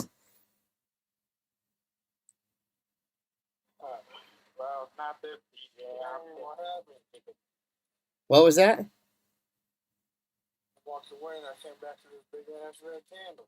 Oh yeah, this thing's ugly. I don't know what that thing was all about, but like I haven't paid too much attention to it because I think it's just gonna turn around and snap back up. Like it looked like it's just gonna go down to 391 and turn around and come right back up. So like I was just expecting it to. I haven't even like moved my chart yet. I'm just waiting for it to snap back up here. So you do weddings? Anything else? I do weddings, electronic music festivals, pirate party, Lost City of Atlantis, Mount Olympus, quite a few number of different events. Nice. Yeah, I mean we do corporate events, hospice calls. So I mean I dabble in anything that has anything to do with sound, light, lasers, or heat. Oh, nice. So you do your own lights and lasers too? Very cool. I've always loved some of the lasers. I have a couple of intelligent lights that I bought just to have, for fun. I had this one called the Wizard. I love that thing, and then I've had a couple of lasers over the years, but um, some of my lasers were pretty wicked, but I've sold most of those. But I had some of those fan lasers that you could like lay out and it looked like a big blanket or a ceiling over the crowd.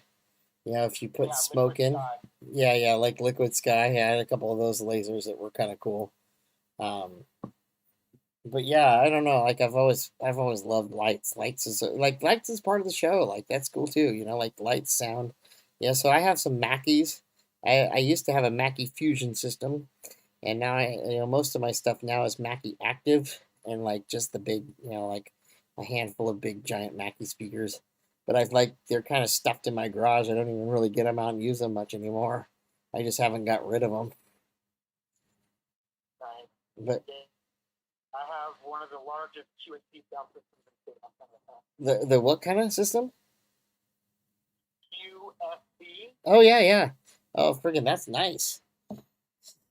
That's very nice. Oh yeah, that's unreal stuff. Like yeah, that's some good quality right there.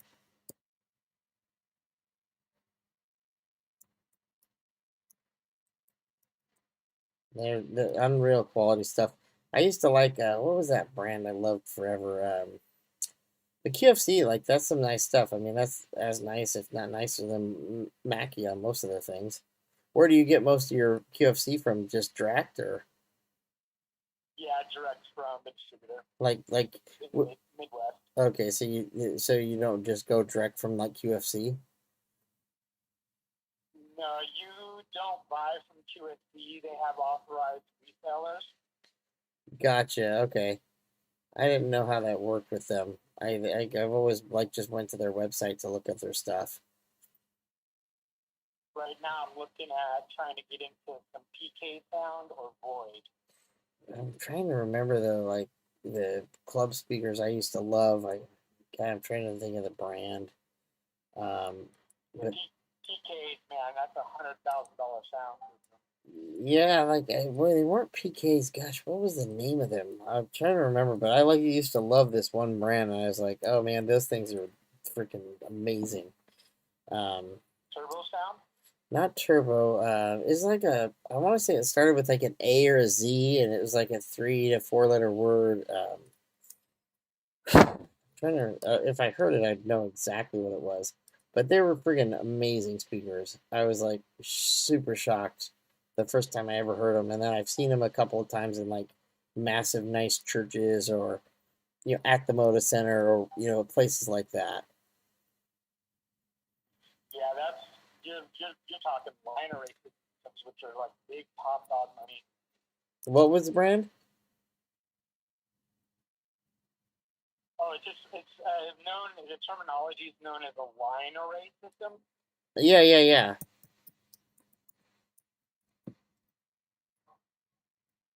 Oh gosh, what was the name of that brand? I'm trying to just think of what um they were amazing though. Like oh gosh, what were they? Line array speakers, but like I mean like line array like Mackeys. I think a lot of Mackeys are line array. Or like you can get line array Mackeys. But this was like a certain brand, like DAS or something like that. Like they were like their own DOS, like something like that. But I don't know if it was DOS because DOS is a different version. But God, what was it? I'll think of it and I'll remember. Like I'll just have to like I'll have to just remember. But I know PK makes some good stuff. It wasn't DB. God, what was it? I'll think of it. I'll remember at some point. But I love their like speakers. I was like super like stoked when I almost bought a set of these, but they were too expensive. But there was a club that was outfitted with them. It was $100,000 worth of speakers. Yeah, that sounds just like the PK sound system with the Trinity line array. What? It's got robotic arms inside the tweeters, so it can redirect the sound waves. I mean, it's ridiculous. So what's a competing brand to PK? That would be kind of like a voice sound system or a turbo sound line array system. Turbo sound line array doesn't sound familiar, right? Most of the larger corporations though are using like JBL VRX series. Yeah, I know that. So I know JBLs. God, what was this brand? I'll eventually remember. I'll eventually remember. But these were basically like 10 notches up from Mackie. They weren't turbo sound. They were I want to say they just started with like an A, like A something, and they were like a 4 letter word or gosh, it might have been like ASZ or ACZ or something like that. Like I just can't remember. I'll think of it though, and I'll know here in a minute. It'll like come to me. But I used to see them at churches a lot. It's so hard to keep up with everything. Yep, exactly. They weren't QSC. They were like something like that, but they just were their own brand. But they were like their own. They weren't DOS. They weren't DAS. They weren't QFC. They were basically like that though. So, quick question for you: how many view hours do you have on your YouTube? Not enough. Like I thought about that like the other day. I don't think people are like watching my stuff like after the fact. I think that's what you got to do to get view hours. I can go tell you though pretty quick. It's pretty easy. So like I'm almost there though. So that'll be really cool when I'm there because I'm gonna set up a studio and an office that has like I wire my Discord directly into my YouTube chat, and then you guys can kind of look at what's going on inside the chat and like answer questions for them or like I don't want it to turn into like the the Tame Hour where it's like, we got a super chat, you know, blah blah. Like I don't want it to be like that, but I think answering the super chats would be cool. You know, and I definitely think that like giving some better TA. If I was, you know, I'm just waiting for this coin to kind of pop back up. I haven't even like adjusted it because it's just like it's just discouraging sometimes when it's like garbage like that. You know, I'll just wait. I'll wait for it to pop back up into a better spot. Let me think here. So I'll show. Don't you worry, we're going rocket, rocket, rocket. Yeah, it's like rocket, rocket, rocket in the chat. I'm like, okay, well, I like Drew. I like Drew Crypto. Is he still on there, or did he like kind of mellow out? Like the last two times. Oh, go ahead. Oh, you kind of cut out. What was that? Most of the time when I'm on there, he pops in and out. Oh, he pops in and out. So I haven't been there and checked in there when he's been there. So like the last 2 or 3 times I've checked in, he hasn't been on. But I haven't checked in like during his like peak hours. Oh, I guess I could go to this section. So, you know, we'll have to. Last couple of days I was on there was so many people just being straight disrespectful. Yeah, it's just crazy. Like I get tired of it. So I have 2,255 public watch hours. And I haven't grown in subscribers at all. I have 1470, and that's stayed pretty much the same since the first days people came here. But again, I work full time, so it's like I had a little more free time like last week when I first started setting stuff up, but it's hard for me until the weekend hits for me to get on here like, you know, like full time. Um, so, you know, but yeah, I've still got about 1,700 more view hours to go. So if like people went and just started clicking on my videos and left them running overnight, they would probably like kick up my view hours. But you know, I'd probably have to talk to yeah, I'd have to probably talk to a lot of people to do that. So you know, I'd have to get like, you know, everybody under their brother to, you know, figure like do that. So I also need to go to Tame's channel more and recruit more people, and I don't do that very much anymore. So that's kind of been like my downfall. Um, because I used to do that every day. I'd go over there and like check in, and then I'd have people come to watch my charts on YouTube, and we'd have like a ton of viewers. But not doing that, definitely don't get the viewership like I used to. Let's check in with one other thing though. I'm just curious about. So, did we fall out? Yeah, we probably fell out of the range because I don't see my robot fell out of range, so now I've got to like kill him. But he made $190 today in 13 hours. So I'm gonna close the bot and consolidate all my stuff and see where I'm at. Hey, Chad. Yeah, what's up? Hey, good day, good day. This is Milson. Hey, how you doing? I'm doing fine, man. Thank you so much for asking. I'm just putting it out there, man. I found out about Kane's channel. Oh, really? Yeah, you listen. I mean, if you don't hear it, you won't know. I'm telling you that they beat you up over there. And that's how I found out about you. Oh, really? I went over to your channel. Yeah, definitely. One day I was over there, and they said, listen, and you need some real informative information, some detail charting. We'll check out the channel. Oh, cool. Right when they said that, I went over to the channel. I mean, once I saw your channel and how you did the thing, I immediately subscribed. Oh, thank you. And I waited.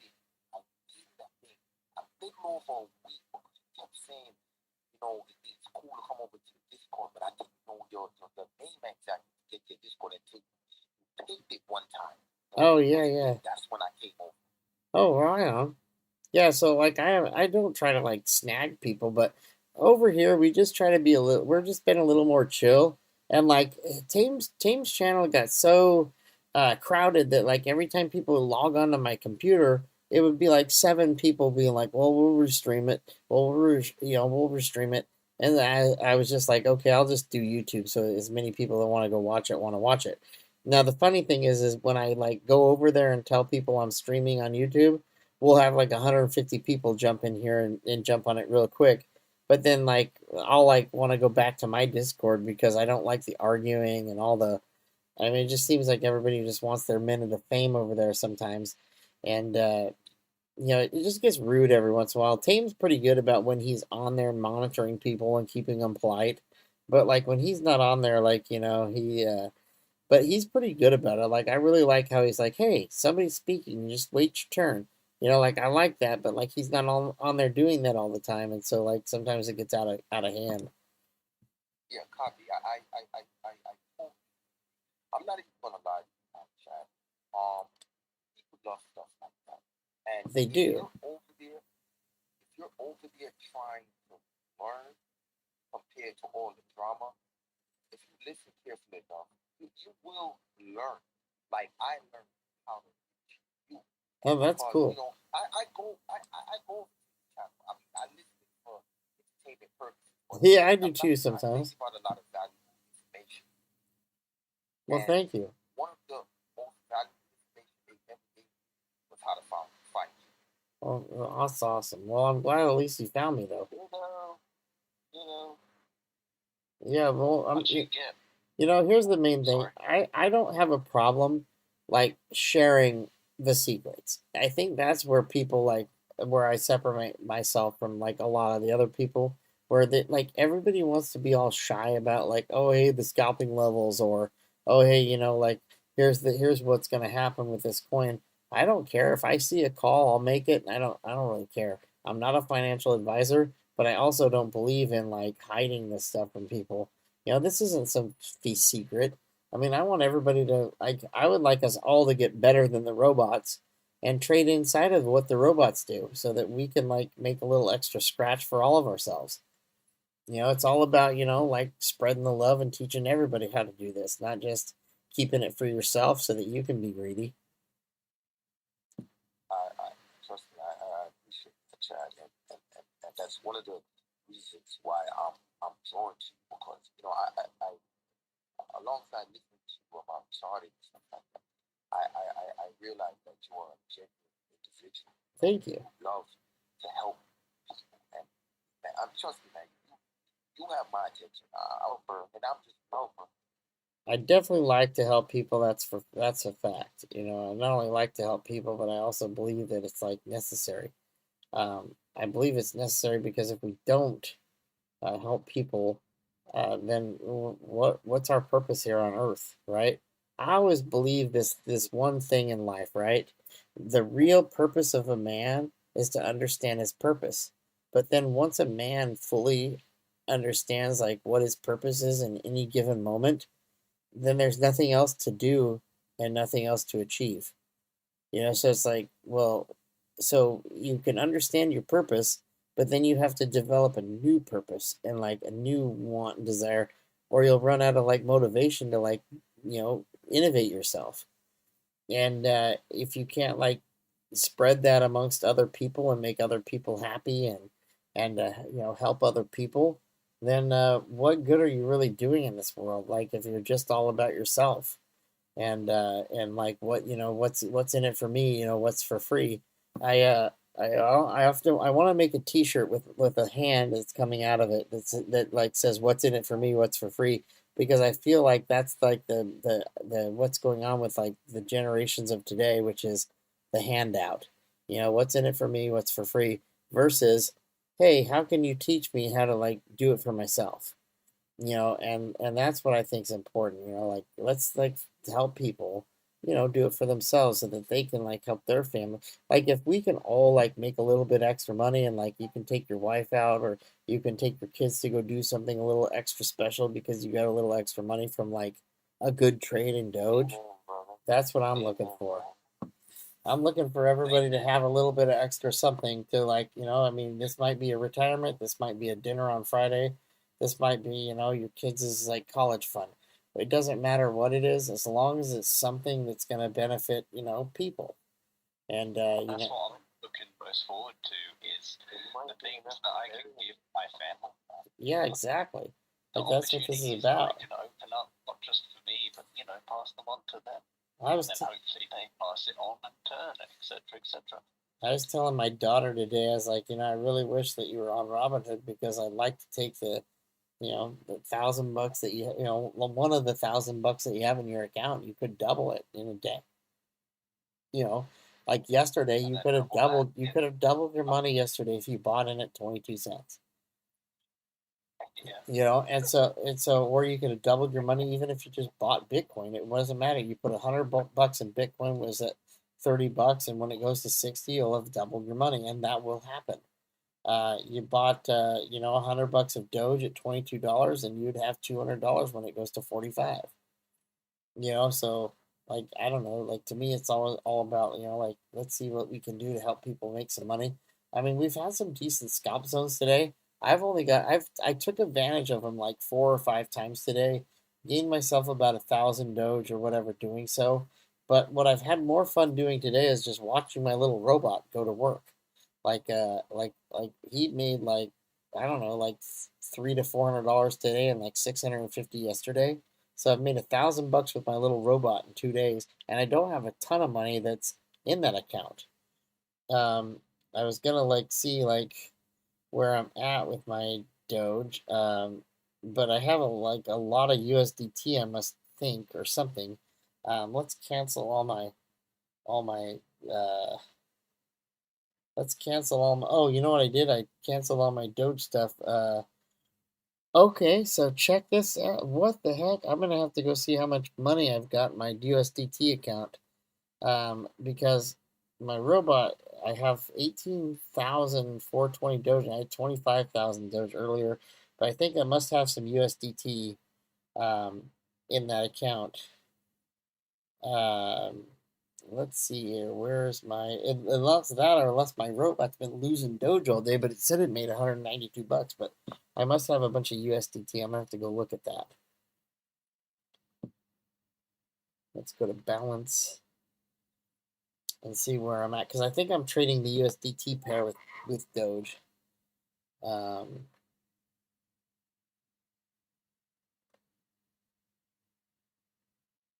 okay, well, I'm not seeing that. But anyways, well, that's what this is all about. This is all about having fun. I'm gonna wait while this thing's going up. So who else is with us tonight that haven't spoke up and we haven't talked about? Anybody?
Oh, wait, oh, wait,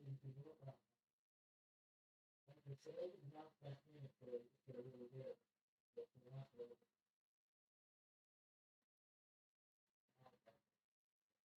Oh, that's good.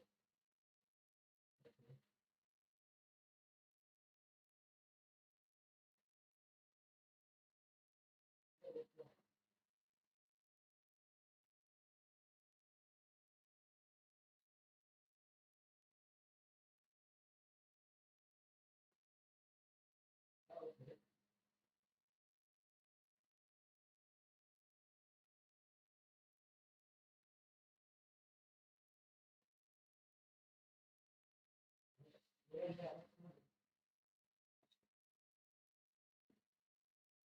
Okay, cool. That's cool. So yeah, you can call them that. So that was my nickname in high school, just because like I was an egotist and I was good at the sport that I played.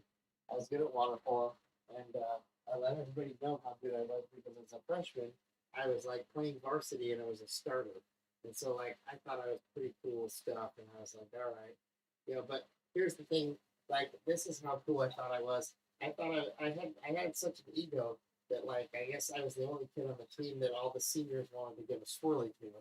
And so um, now it took like 4 or 5 of the seniors to actually get me into the swirly mode, but none of them could have taken me individually.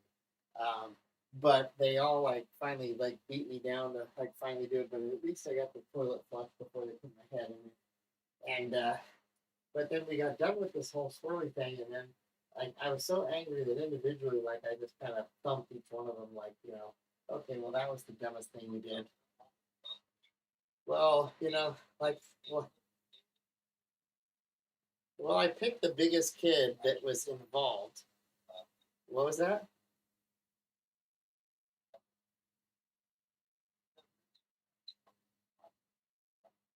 Oh, right on.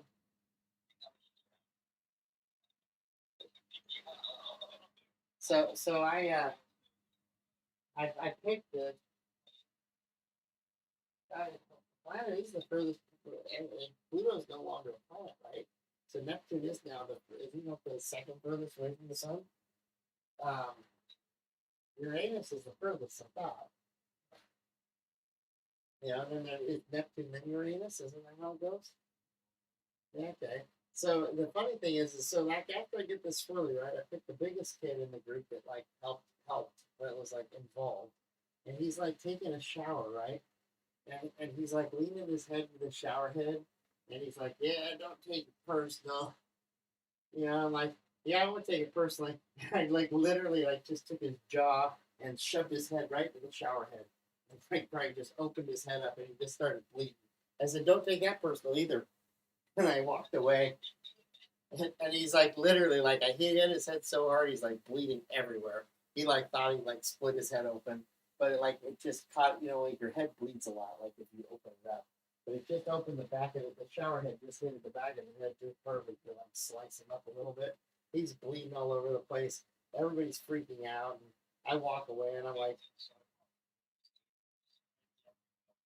exactly. Yeah, everybody was like, and I go, let that be a lesson to you guys. That think you can do that to me individually, you're wrong. But I was a big kid as a freshman. I weighed like almost 200 pounds. I had no fat on me. I was only 5'8". So like, I mean, I could bench press almost 315 pounds as a freshman. So like, I had big chest and big pecs. Like I was as big as any senior on the football team. So like these guys, like they thought they were tough, but I was not afraid of any of them. But I had an ego. Like I was really good in the water. I was really good at the sport, and like everybody started calling me Neptune because they were like, "Oh, you just think you're the best." I'm like, I don't think I'm the best.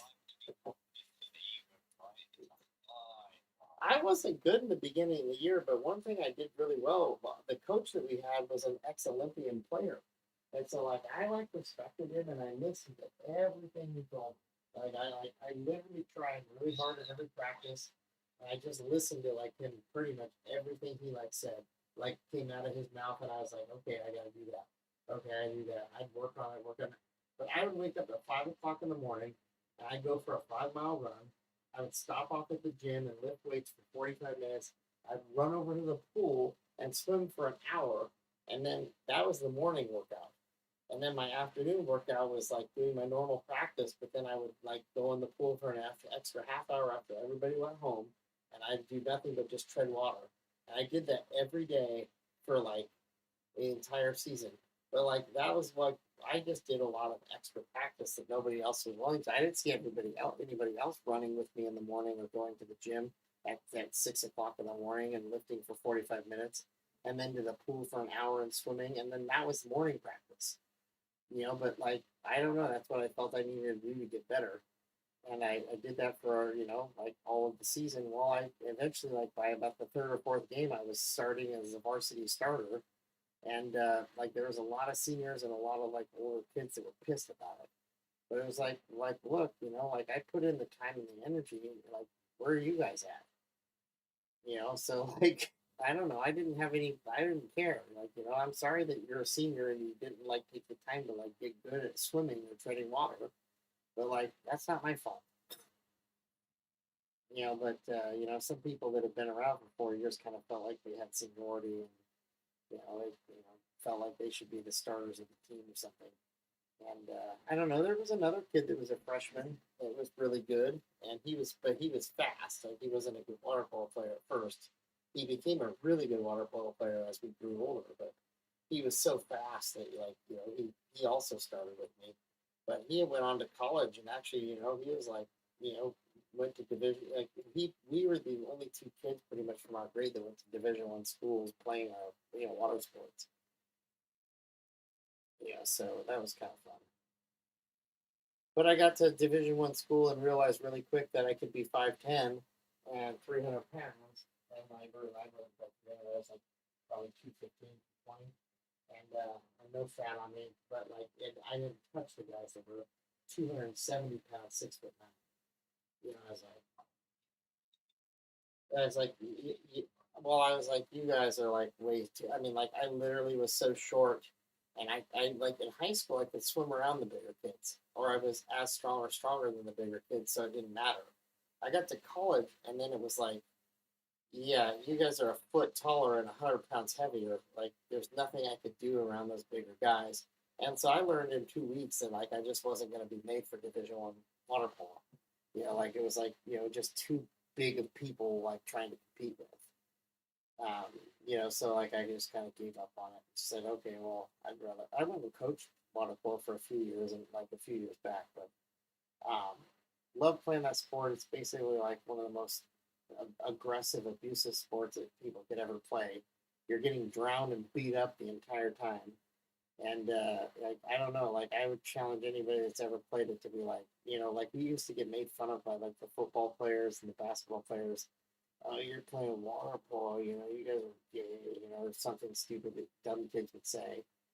And the cool thing was our water polo coach was the PE teacher. And so one day the football kids were making fun of us, and or the basketball kids were making fun of us, and our water polo coach was like, "Well, I got an idea. We're gonna let these kids play you guys in a game of water polo, and then we'll play you guys in a game of basketball. We'll add the scores up and see who wins." And the basketball kids were all about it, right? So we played the basketball game first, and they beat us like 70 to like 30.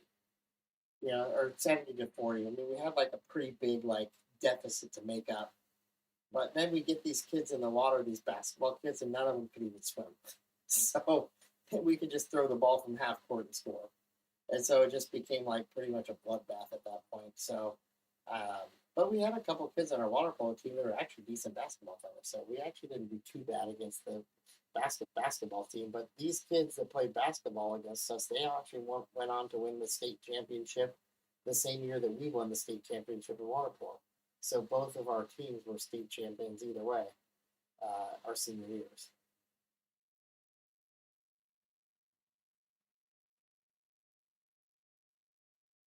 It's still kind of fun. But what did anybody play high school sports? College sports?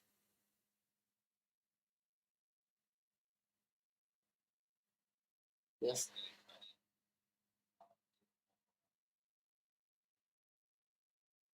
You played pocketball, huh? I'm just teasing. No, what did you play? What did you do? What did you do, bro? Oh, Hydra. Cool. I threw the javelin and dropped. Hydra. Trap this trap.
Oh man, that'd be like so frustrating.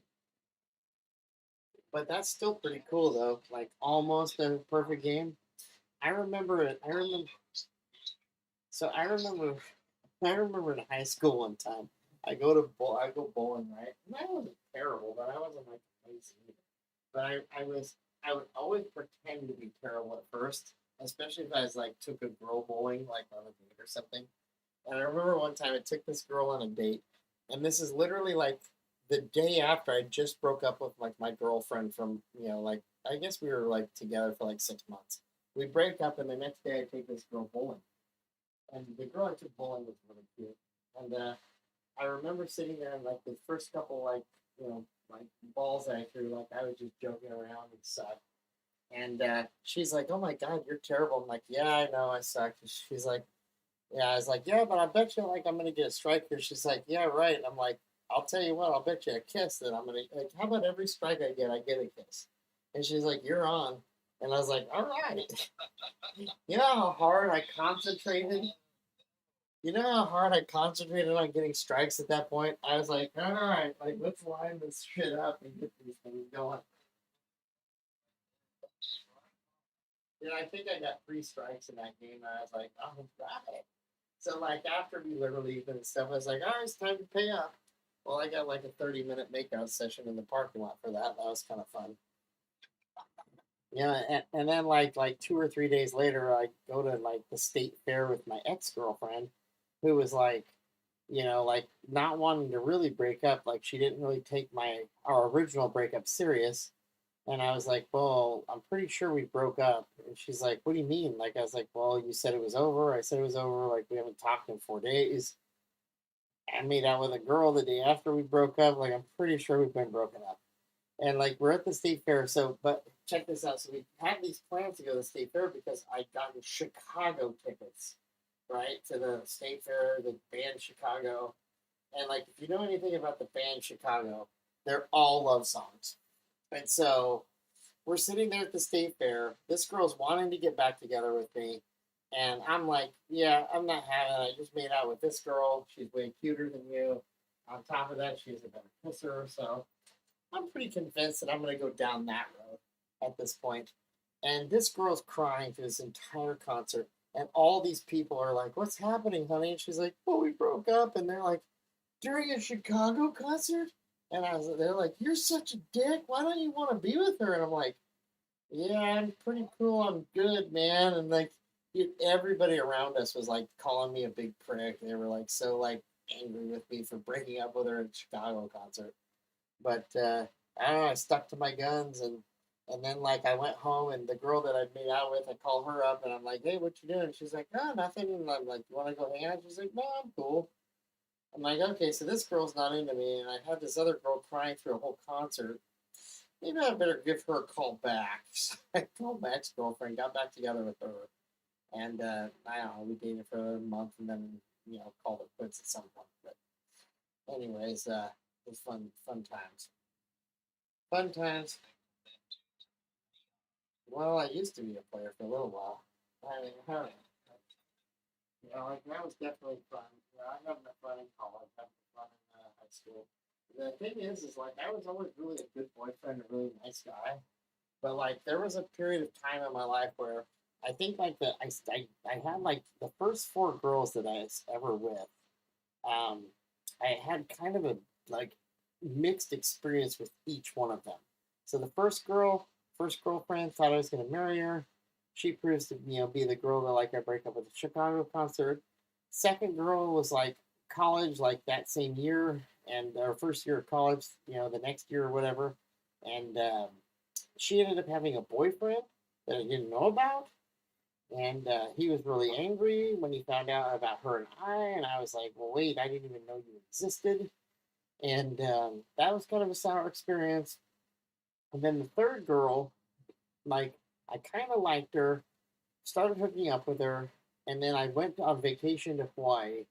While I'm on vacation, my best friend, calls me up on the phone the first day I was there, and he's like, "Hey, so are you into this girl?" And I'm like, "Yeah, she's all right, But he has her sitting there at the lunch table listening to our conversation, like he's thinking that he's gonna prove to her that I like her or something. I don't know what he was up to, but come to find out as I get back, like she was listening to that conversation, didn't like my answer, and like started hooking up with him. So that was kind of a sour experience. And then the fourth girl, like I come to find out like a month after us dating, and like getting pretty serious. Well, she was not only engaged to one guy, but had like two other boyfriends on the side. And I was like, after those four like kind of miserable experiences, I was like, screw chicks. And so I started doing that. I didn't care. I just started like just racking the numbers up at that point. Like I no longer like tried to get girlfriends and be like all serious. I was like, well, I'll just be casual with all these girls.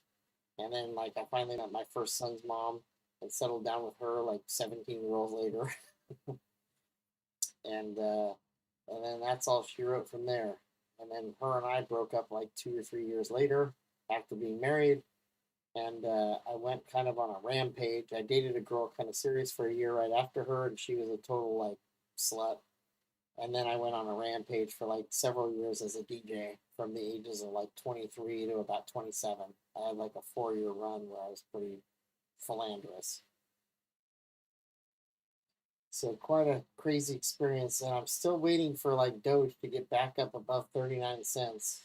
Like or like peak up above 38 something, and it's just sitting here like trying to, but I can see a ton of green, but like it just sitting down there, like wanting to come up, but like nobody wants to let it.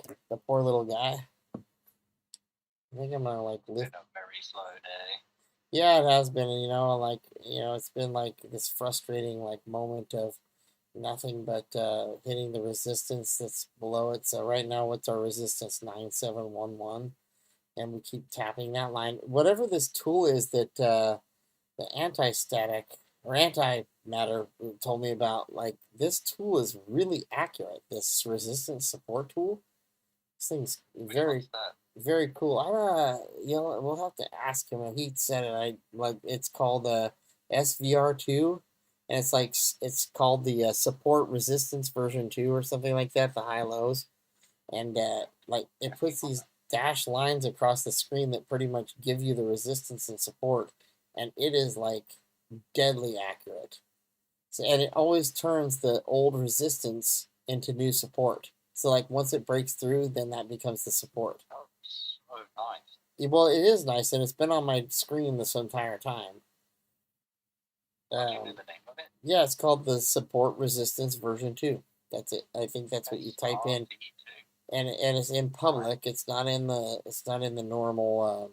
It's not in the. Oh, what do you want to call those things? Support Resistance Dynamic V2. Yep, that's it. Support Resistance Dynamic V2, and it's in the public library, not the built-ins. Oh my god, that's gonna save me so much time. Oh yeah, you don't even like. I used to do this pretty accurately for you guys. Like now, I just have this thing running and it's already done. Like I don't have to do it anymore. Like you can kind of just watch on the screen and look at the dotted lines. But yeah, it's nice. It really is.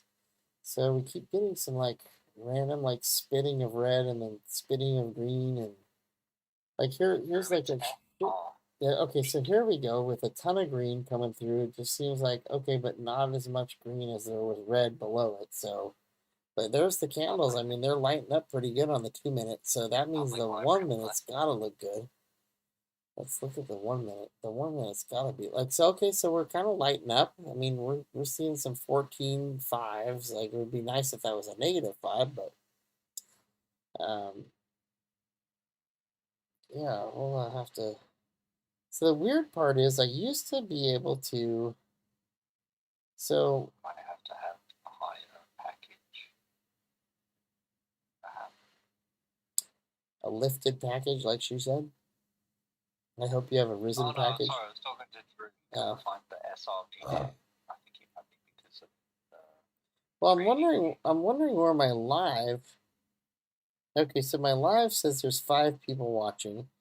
How do I go back to that screen where it shows me like? Do I like gotta just go click in there? Oh, I guess it does. But that just shows me Dogecoin Chad. Like it doesn't show me like. Oh, that just kind of shows me like what's going on now, but that doesn't show my chat or. But that just shows me. Okay, so I'm gonna zip out of that. I wonder how I'm gonna get back to my YouTube to where I'm at streaming. Let's see, YouTube. So I used to be like somehow like I got out of the channel and I can't get back to that screen that shows me my like what's going on where my chat's there and like I'm monitoring like my channel and I can edit the page. I gotta somehow find my way back to that. I assume it'd be. So if I click on my purple guy, my little icon, it says your channel. I could click on that, and then I guess I could go to the create like thing, and hopefully that'll take me there. Well, I could just say go live because I'm already live, so hopefully it'll take me to the right page without killing my stream. Okay, so here's a shit ton of cells. Look at this. Wow. Whoa. That was all on Binance Global. Like, now that should be a red candle like no tomorrow, but, like, look, it's just a little weenie candle. Wow, I would have thought that would have, like, sent the candle to the stratosphere, but it's nothing. Like, didn't do anything. Nope, didn't do anything. Truth Seeker not growing advice. Hey, thanks for all the help. Highway lead diehard. And then the Doge Hatter, so they wish you all the best of luck in your endeavors. Nice meeting most of you. Not growing advice. Don't worry, no more rockets from me left. I left your Discord. Okay, so I guess the Doge Hatter left. So don't worry. Yeah. What? Are we on the moon yet? No, we're not close to the moon. But I guess the Doge Hatter didn't like the Discord anymore. He said not growing advice. Well, I don't know what kind of advice you want for growing. I'm just here to give you guys advice on how to make some money and like, do this coin. And like if like I have to work during the day. Like, I don't do this yet full time. If I did this full time, I'd understand, like, if people get mad if I'm not here. But, like, if I've got to work, like, I guess people just have to understand that I can't always be here, like, 24/7. Um, like, I don't, I'm happy to, like, give away everything I know and all my secrets and whatever I do that works. But at the same time, like, I can't always do it 24 hours a day. Like, I've got kids and family and life. And, like, I'm happy to, like, if people need something, though, and want, like, 5 minutes of my time or want to, like, talk privately, cool. Like, I'm happy to, like, give it away for free or do whatever. But, like, I really hope people don't count on soon rockets. That's what I'm hoping for. Highway David or Highly David. Fatima, TA on Doge, please. Okay, so here's the TA, Fatima. Doge has been inside of like this channel for like hours. 39 cents to 42 cents, really. It's been a channel for a long time. I see that this be a little bit of a spike and then back down again. But like, I'm hoping that we hit this resistance around 39 flat and then pop out of it. But we have been going down as low as 38.4. If people are wanting to like, I'm seeing some activity on Binance Global that would like say we should be starting to turn around and go up like really quickly. Like this like level of green and quickness should be turning and like lighting candles up in the other direction. And the only way we're gonna know is by going to a quick second chart. But see, here we go, like with what we're seeing green wise. And yeah, it should be pretty good.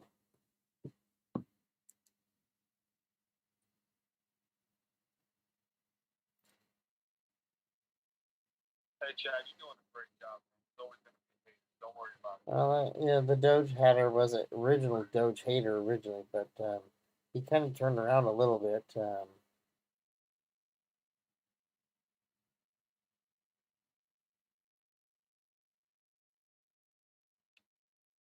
But Down from 70 to 55. Wow. well, that's good. Like, I'm hoping everybody like keeps averaging all the way down to like this current level. You really, I'm trying to get there slowly but sure. people don't really, just so you know, just if it says averaging down like your total number, like you don't have to average down technically, like by real, like you can just average down in your head. Like your value of what you own, even if your average is at 70 cents, it's really the value of what you have. Your average is what the current coin is worth right now. That is really your real average because that's what your coins are worth at this given moment. Now, Like an ounce of gold, the same kind of value. It's fluctuation. yep, it fluctuates. Now, when you go back to the amount of money you've spent and invested in, then your average is still there. But in reality, like our average is what the coin's worth right now. Like that's our average. Like no matter what you say, if you sell the coin, now you can like you look at that as like profit or what I'm going to take profit at or all of the above. But if you're bought a bag, let's say you bought 1,000 coins at 60 cents and your bag's at 600, you spent $600 or whatever, 60-cent bag. Well, your 60-cent bag is now worth 390.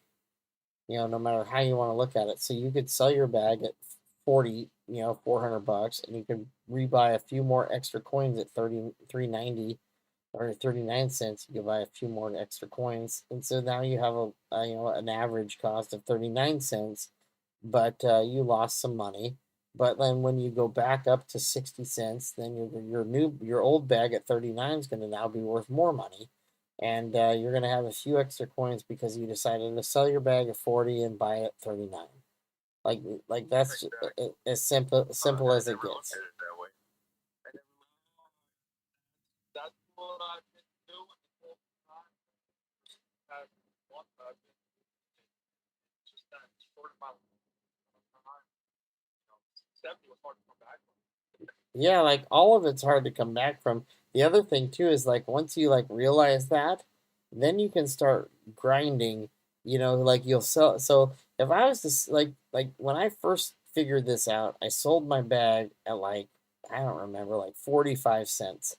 I remember waiting for a dip and then I bought back in at 40 cents and I was like, "Oh, well wait, now my average is went from 45 cents to now it's at 40 cents." And on top of that, I like because it dipped in price, I like gained, a couple thousand coins.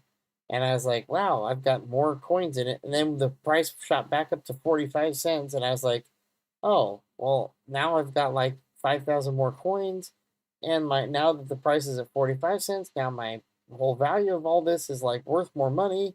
And so, like, the idea is really you want more coins in your bag regardless. So, no matter how many coins you have now, if whatever you do helps you to accumulate more, then when we actually do go back to where your bag really was at in the first place, well, you're going to have more coins and then you're going to have more money.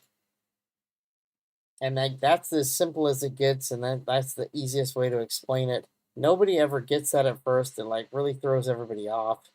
But the reality is your bag is worth what it is right now. And if you want to make more money, then you just get more coins. And so you buy the buy the dips and sell the rips. And you will accumulate more coins and do better off. Hey Chad, bought Doge around 60. Is there any chance we can go back to 60? We are going to go back to 60, Fatima. But really, your bag is worth 40 cents. So what you could do is you could take this for what it's worth. And you can say, okay, well, I'm going to sell my bag right now at 39.15 or whatever the going rate is. And then you wait for it to dip down to 34.8 or 38.4. And you buy all the coins you can for the money you sold at 391. And then your new bag is at 38.4 cents. And then when we all go back up to 60, you're not only going to have more coins in your bag, but your average is going to be this new current price. And if you keep trading and keep getting more coins, your coins will always be at the current price in which you buy at. And that's I think the big issue was, was the negative amount. well, you are going to have a negative amount. That's what Exactly. So you're going to have a negative amount at first. Like you're going to have one day as a negative amount, but that doesn't matter. Like as long as you have a couple more days at a positive amount, eventually, like you'll build that back. Like I can tell you this much: the minute we go back to 60, 75 cents with the amount of coins I have, all of my negativity for like the last 3 months to year is going to go away, and I'm going to have a lot more. I'm starting to see that. I actually did a little test with $20. Right. I took a very, very small loss on it. Yeah. And then I rebought at a very slightly lower price. Yeah. And then I sold again slightly higher. And then I just repeated it. I repeated it 3 times, and I gained 1.3 coins by doing so. Well, And it kind of freaked me out. I'm like, wow, it works. But I keep getting stuck. It's probably more in my own head. I mean, because I bought a couple pretty large bags at like 53, 54. And since I did that, it dropped way down, to the level we're at now, or lower. And I'm sitting there going, now what do I do? Do I just keep waiting? And the more I'm hearing, and the more I'm talking to people, I'm thinking I should just sell it for what it's worth now and do exactly what you're talking about now. yeah, like I said, guys, I would definitely look at this in a way of like, okay, um, what can you do to make your bags better or put yourself in a better position? And my suggestion again is to always like just get more coins. Like if you're gonna be a Doge holder until $1 or a Doge holder until 60 cents or whatever, well, until a Doge goes back to those numbers that you want it to go to, do what you can to gain more coins. If that's put in more money or if that's, sell, at a higher price and then buy at a lower price, do everything you can to gain more cash and then you'll get there.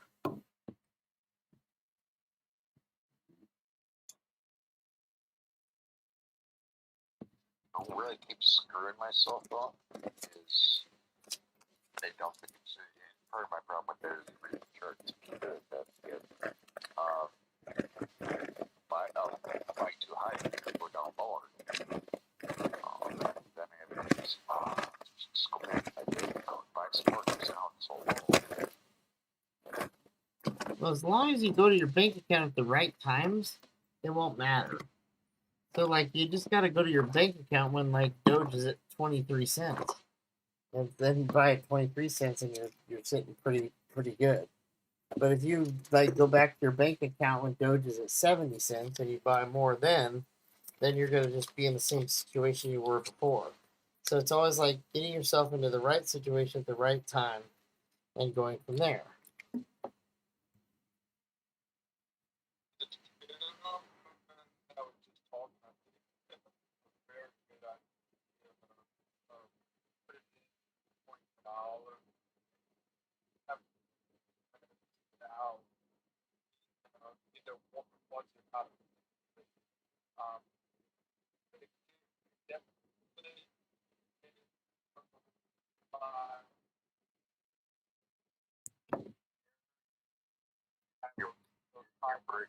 Yeah, you're roboting pretty bad. Really breaking up. I think I cut the just a bit though. But yeah, that little test I did, that was something my friend Ed C. Some know him from here anyway, or from campsite. He suggests that just take a real small amount and try it, and because that's what he's been doing. At first, he wasn't doing it right. He's making a lot of mistakes, and now I've he shares a lot with me. His position, some screenshots and stuff. We talk quite a bit about it, and he's increased his coins dramatically and lowered his average dramatically. And I did that little test, and it was amazing. I'm looking at this. Is that right? I actually wrote the numbers down on a piece of paper. What I bought at, how many coins I sold, what I sold it at, and I watched this. Yes, I gained coins. It didn't matter how many, because I was already playing around $20, so I wasn't going to gain much, but I gained coins. Right. And I'm looking at it, it's like it's magic. How does this work? Exactly. So that's kind of my. I think a lot of it is I get so stuck in my head about it when I buy it. Like I said, I bought it 53,138, I think, and then it took this big dive and didn't come back up. And I kind of started freaking out. Now what? But in reality, I guess I have two choices. I do like you were talking about, Chad. Okay, I can sell it for what it's at now. Right. And then buy when it's lower, and I get more coins that way. And then when it comes back up to the 53.1 or comes up to 52 or whatever,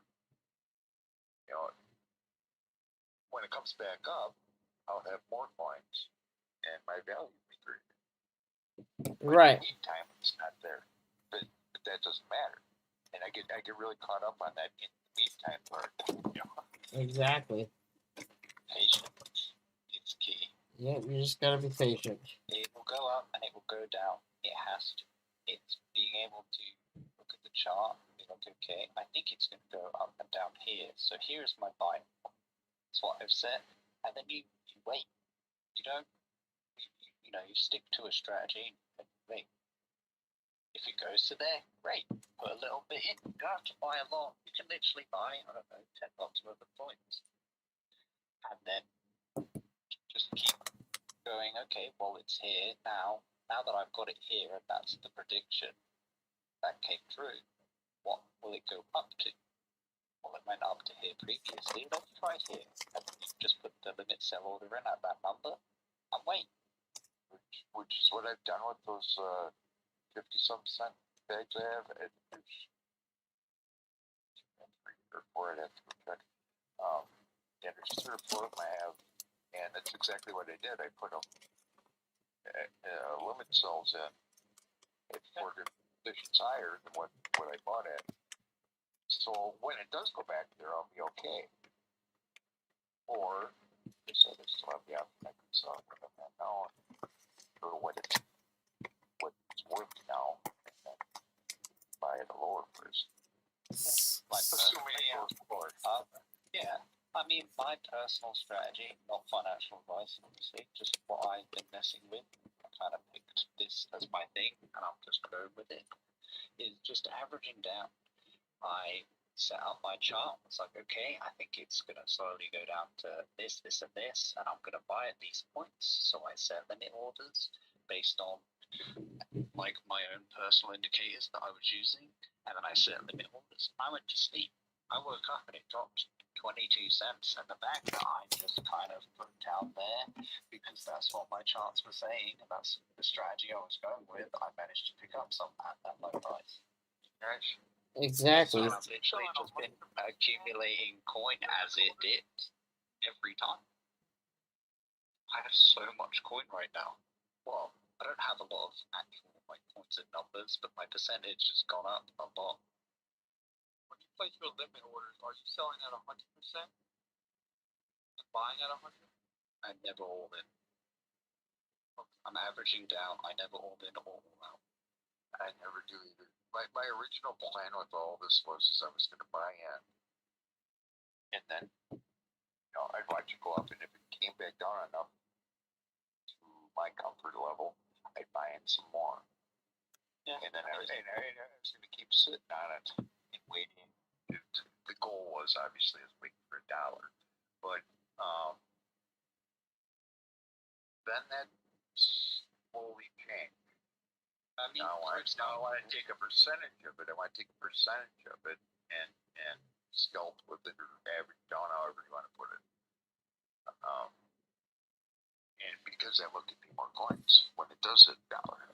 Yeah, I mean, if you're holding a bag, for example, say at 0.6, and you sell that bag now, and you buy in at, say, 0.4, and then it goes up to 0.5, you have a bag that is now worth 0.4. And it went up to 0.5. You just gained money. Exactly. And you have more coins than when you did at 0.6. Exactly. From my understanding, that this coin is going to go up. It's gone down. And if anything else is true, it will go back up. That's how it works. It took me a lot to grasp that concept. And I think it takes a lot of people a lot to grasp the concept. Yeah, because they're like, I'm selling all of this at a loss. That's what they see is the big minus number. That I assume that shows up on your Robinhood or whatever. Oh yeah, it does. And I bet that number because it shows you like the actual dollar value, right? So you see that number. I bet people absolutely freaked out when it dropped to 22 cents. So if they were holding any at 50 and it dropped to 22 cents, like it doesn't matter what that number is, scaled by hundreds, £100, $400, $500, $1,000. I bet that was a big number. And when I was watching that, I was super happy. I was like, it's going down. My strategy might work. Okay, hang on a minute. I can average down. Let's try this out. And I did, and it worked for me. Can I buy? what was that? What? Just kidding. Hi, Ed. Good to see you, bud. Good to hear you, I should say. So depending on how you guys want to look at this,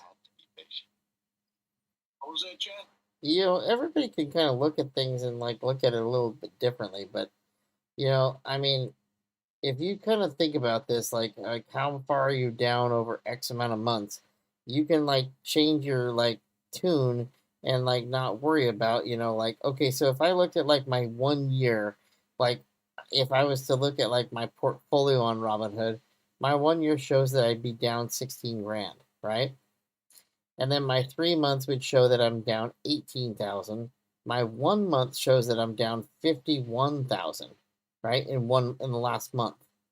Okay, but then my last week it shows that I'm down 400, right? Okay, so now then you can take it to the day, and today I'm up 3,100, but after hours I'm down 1,392. But if you really kind of look at it like, okay, where am I really at? How much money do I have into Robinhood versus how much money do I really have in my bank? And I sit there and go, okay, into Robinhood, if I add up all of my deposits and go through all of my assets, then I have, let's say, $30,000 into Robinhood. And if my bankroll in Robinhood is saying $45,000 is what I have as my bankroll, then like I'm really up 15 grand. But like you can look at these stats and like think that you're freaking getting screwed. And cool, it maybe looks like you're getting screwed because like you had your coin go up to 80 cents or 75 cents, and maybe you're holding a lot of coin at that time, and now the coin's only worth half of that, so it looks like a massive loss or dump. Well, you didn't really dump. You just like you went up really well and you didn't sell. And then you like went down. And so because you're riding the wave, like tomorrow we could all wake up and this coin be at 60 cents, and then I will look like a miracle man for the like my year will be up, my month will be up, my weeks will be up, everything will be up. But like right now at this current price of how many coins I currently have, it looks bad. But like tomorrow, we could all wake up and everything would look amazing. And that's exactly the way I started looking at Robinhood in the last 2 weeks. You kind of took the thought right out of my head with all that, because I would look at it and it would say I was only up like $200. But then I would think about my total deposits into Robinhood. There's how much money I put in this out of my bank account. And then I'd look at the total that I have in coin and multiply that times what it's worth at the moment. And those numbers had nothing to do with the reality of things. Right. Robert showed me, they were showing me it was like minus, $600. It's no, I'm not. I'm up a lot. Well, you could be. The amount of your average times the amount of coins you have.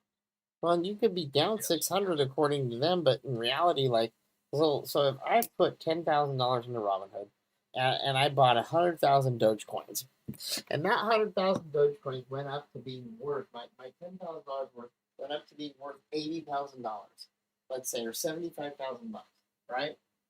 Well, then I go ahead and leave it in there, and then I make it go down to 40 cents. And guess what? I just put the 40 cents down to like that.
Right.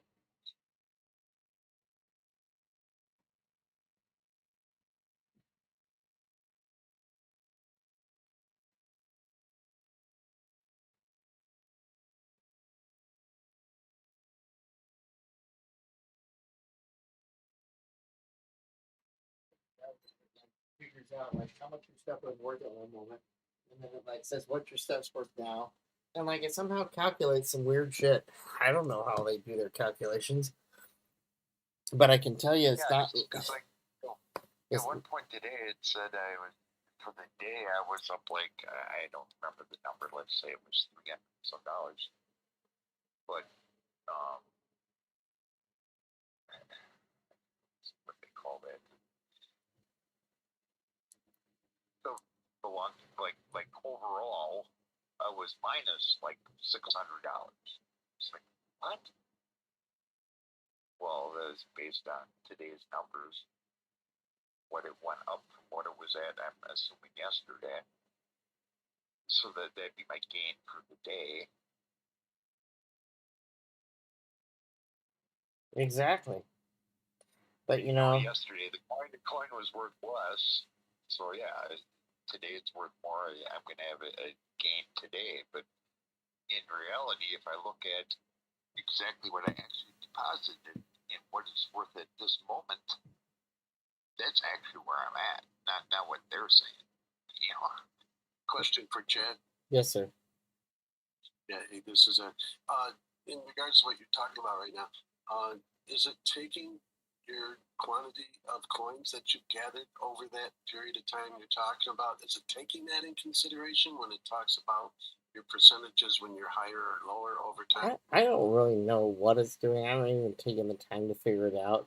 I thought about clearing out my account and like leaving it alone and then going and messing with it to figure it out.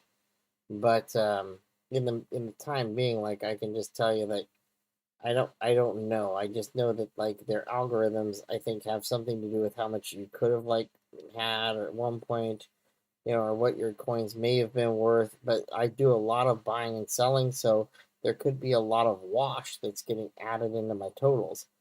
So like let's say I make a bad trade and I don't realize how bad, and I lose like 300 coins. Well, then I'll go make that 300 coins. It might take me 2 or 3 scalps, but like I'll go make that 300 coins back, and like I'll figure out how. So Right. like let's say I sell right now at 392. That's what like I can get for my coins like 2 seconds ago. And like I'm watching it kind of slowly dip a little bit. And like I sit there and go, okay, like where's it gonna dip to, right? And is it gonna go down to 3.9 flat? Is it gonna go to where's it gonna really dip to? I see a bunch of sells at 3.905. I see buys at 3.9106. But I look at Binance US versus Binance, and now I think, okay, it's going to probably turn around maybe here at 0.3907. And then let's say I buy my coins back at 0.3907, right? And let's say I don't let's say I don't sell all my coins, what I thought. Like, let's say I tried to sell them at 392, but I never got all of them quite sold at 392. But let's say I sold some at that price.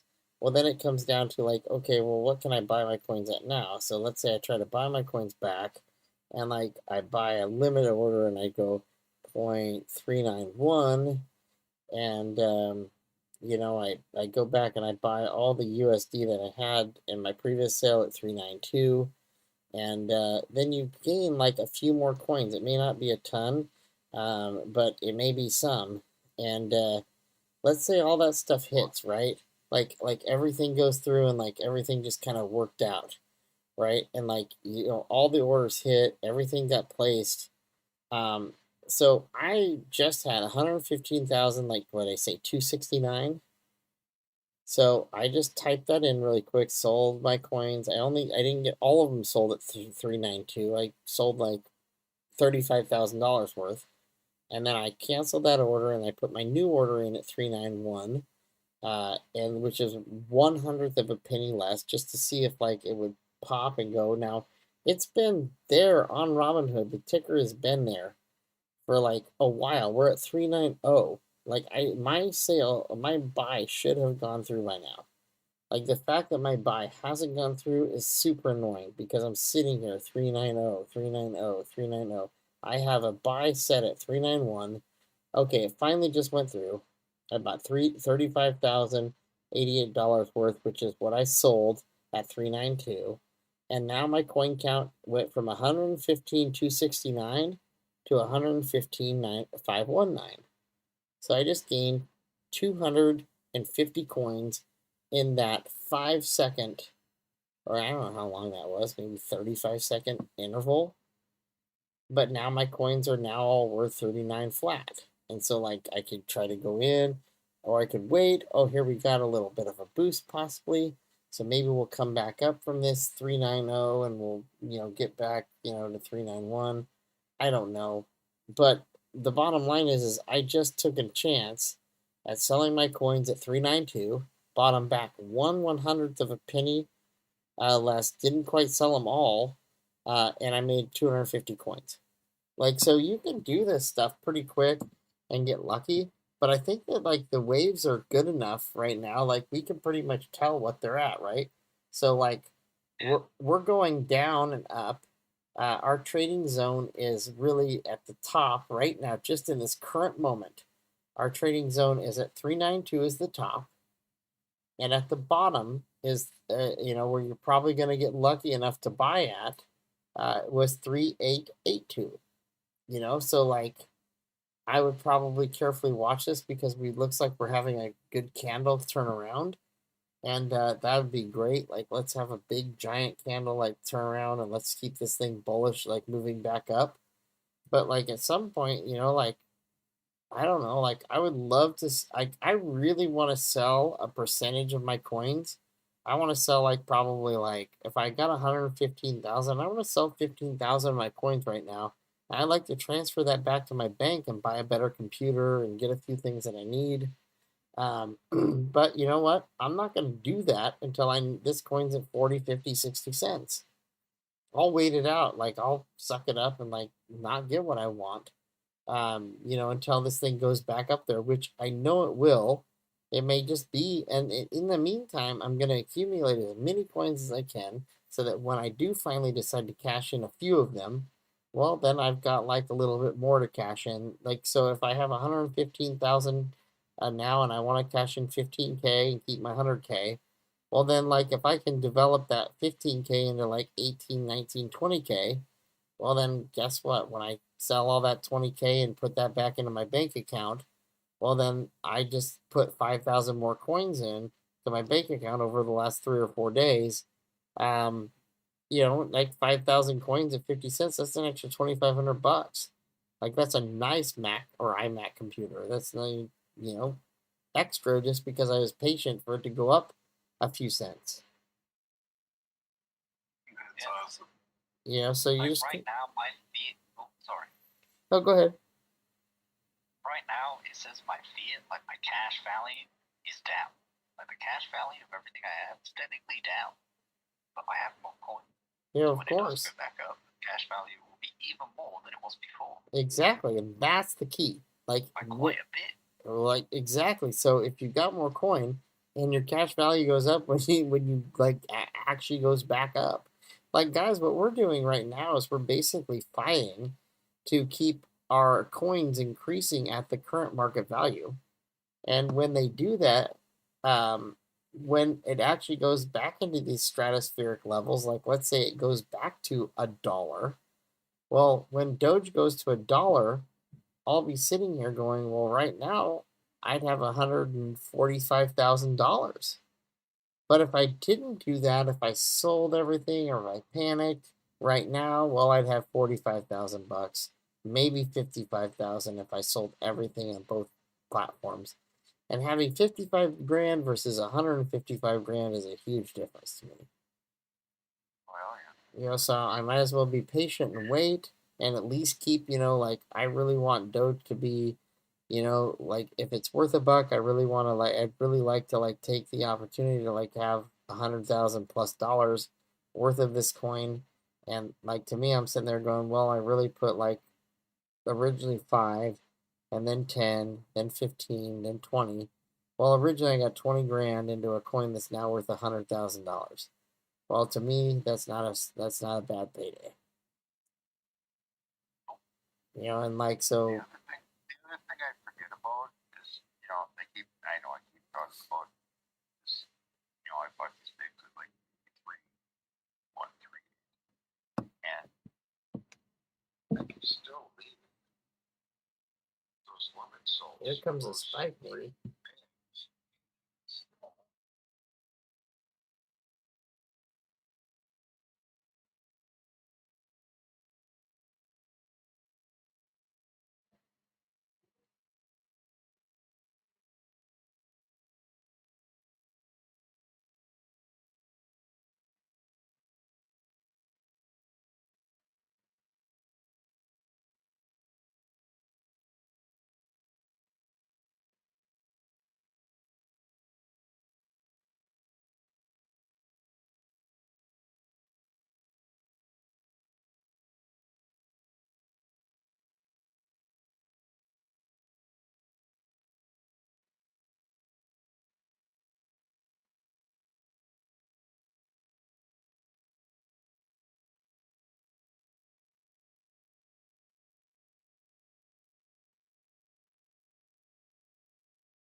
Well, I'm happy to try to be here as much as possible. And Blank, I know I got to catch up with you for a few minutes, so um, let me. Wow, 38.2. I was really hoping that this would do better before I went to sleep. But it is what it is, right? As they say. I was really hoping that this thing would spike before bedtime. I'm really curious to know where I'm at with USDT.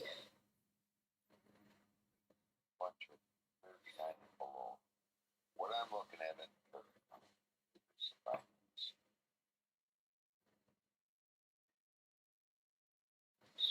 May go back to 41. Oh, with Doge, you think? I'm hoping so. Yeah. Okay. Setting a sell there. So how many coins can you buy, you think, for 27.55?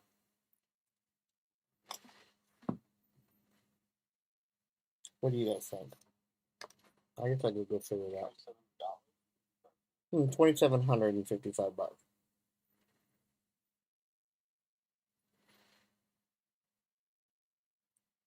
Oh, my calculator. No, I can do the same thing. I just was curious. Anybody was like a math brain. And I could probably figure it out, but I'm too tired.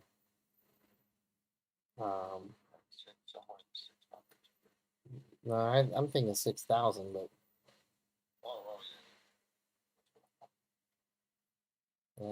but actually, what it's at is 7,167. So I got to add that to my current Doge, and to 7,167, and then I'll know like where I was left at with my Bits Gap guy.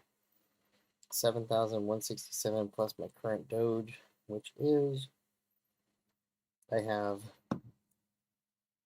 No, I don't know how people look.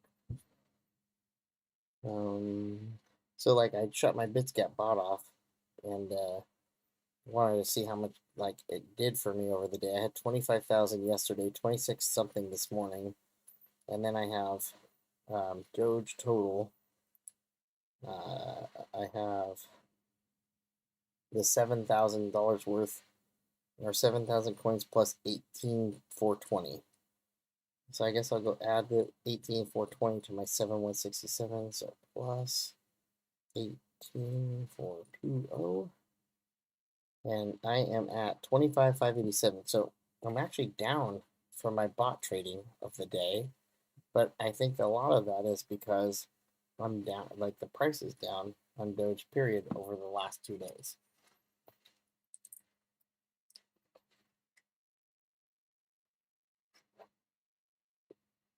So my bot's made me money, but it hasn't made me Doge. But then again, I don't know. Maybe there's more to it than I know. I think I probably had a lot of my Doge eaten up in transfer fees. So I probably had a bad setting and ate it up in fuel. Wow, that was a dip at 38 cents. Look at that. Wall. Bad. Sorry. Sorry, YouTube. Can't believe this many people wants to sell this. Well, they were for a second, but I'm looking at it going, well, it looks like bots. A couple million right there, though, that went through pretty quick at 38 cents.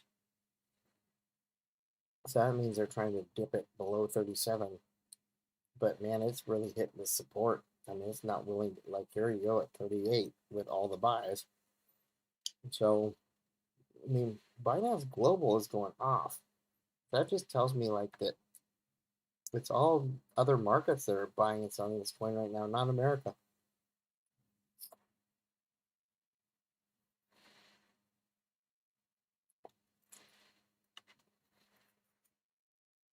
America is staying neutral. Because I don't think you can get on Binance Global in America. Can you? Oh, I don't know. I'm only on Binance US so far. I don't think you can. So, yeah, so, well, I haven't gained a lot of coins, so let's see what this the bot can do overnight.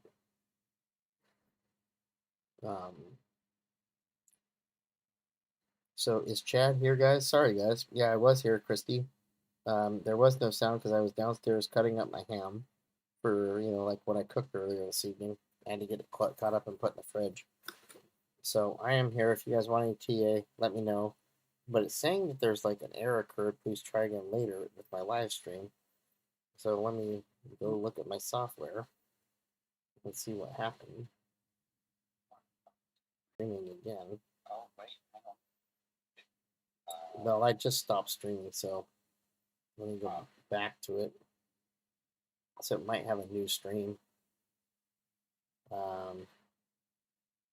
Yeah, it's saying like I have an error. An error code, please try again later. Playback. And I'm gonna end the stream and then I'll like restream, I guess.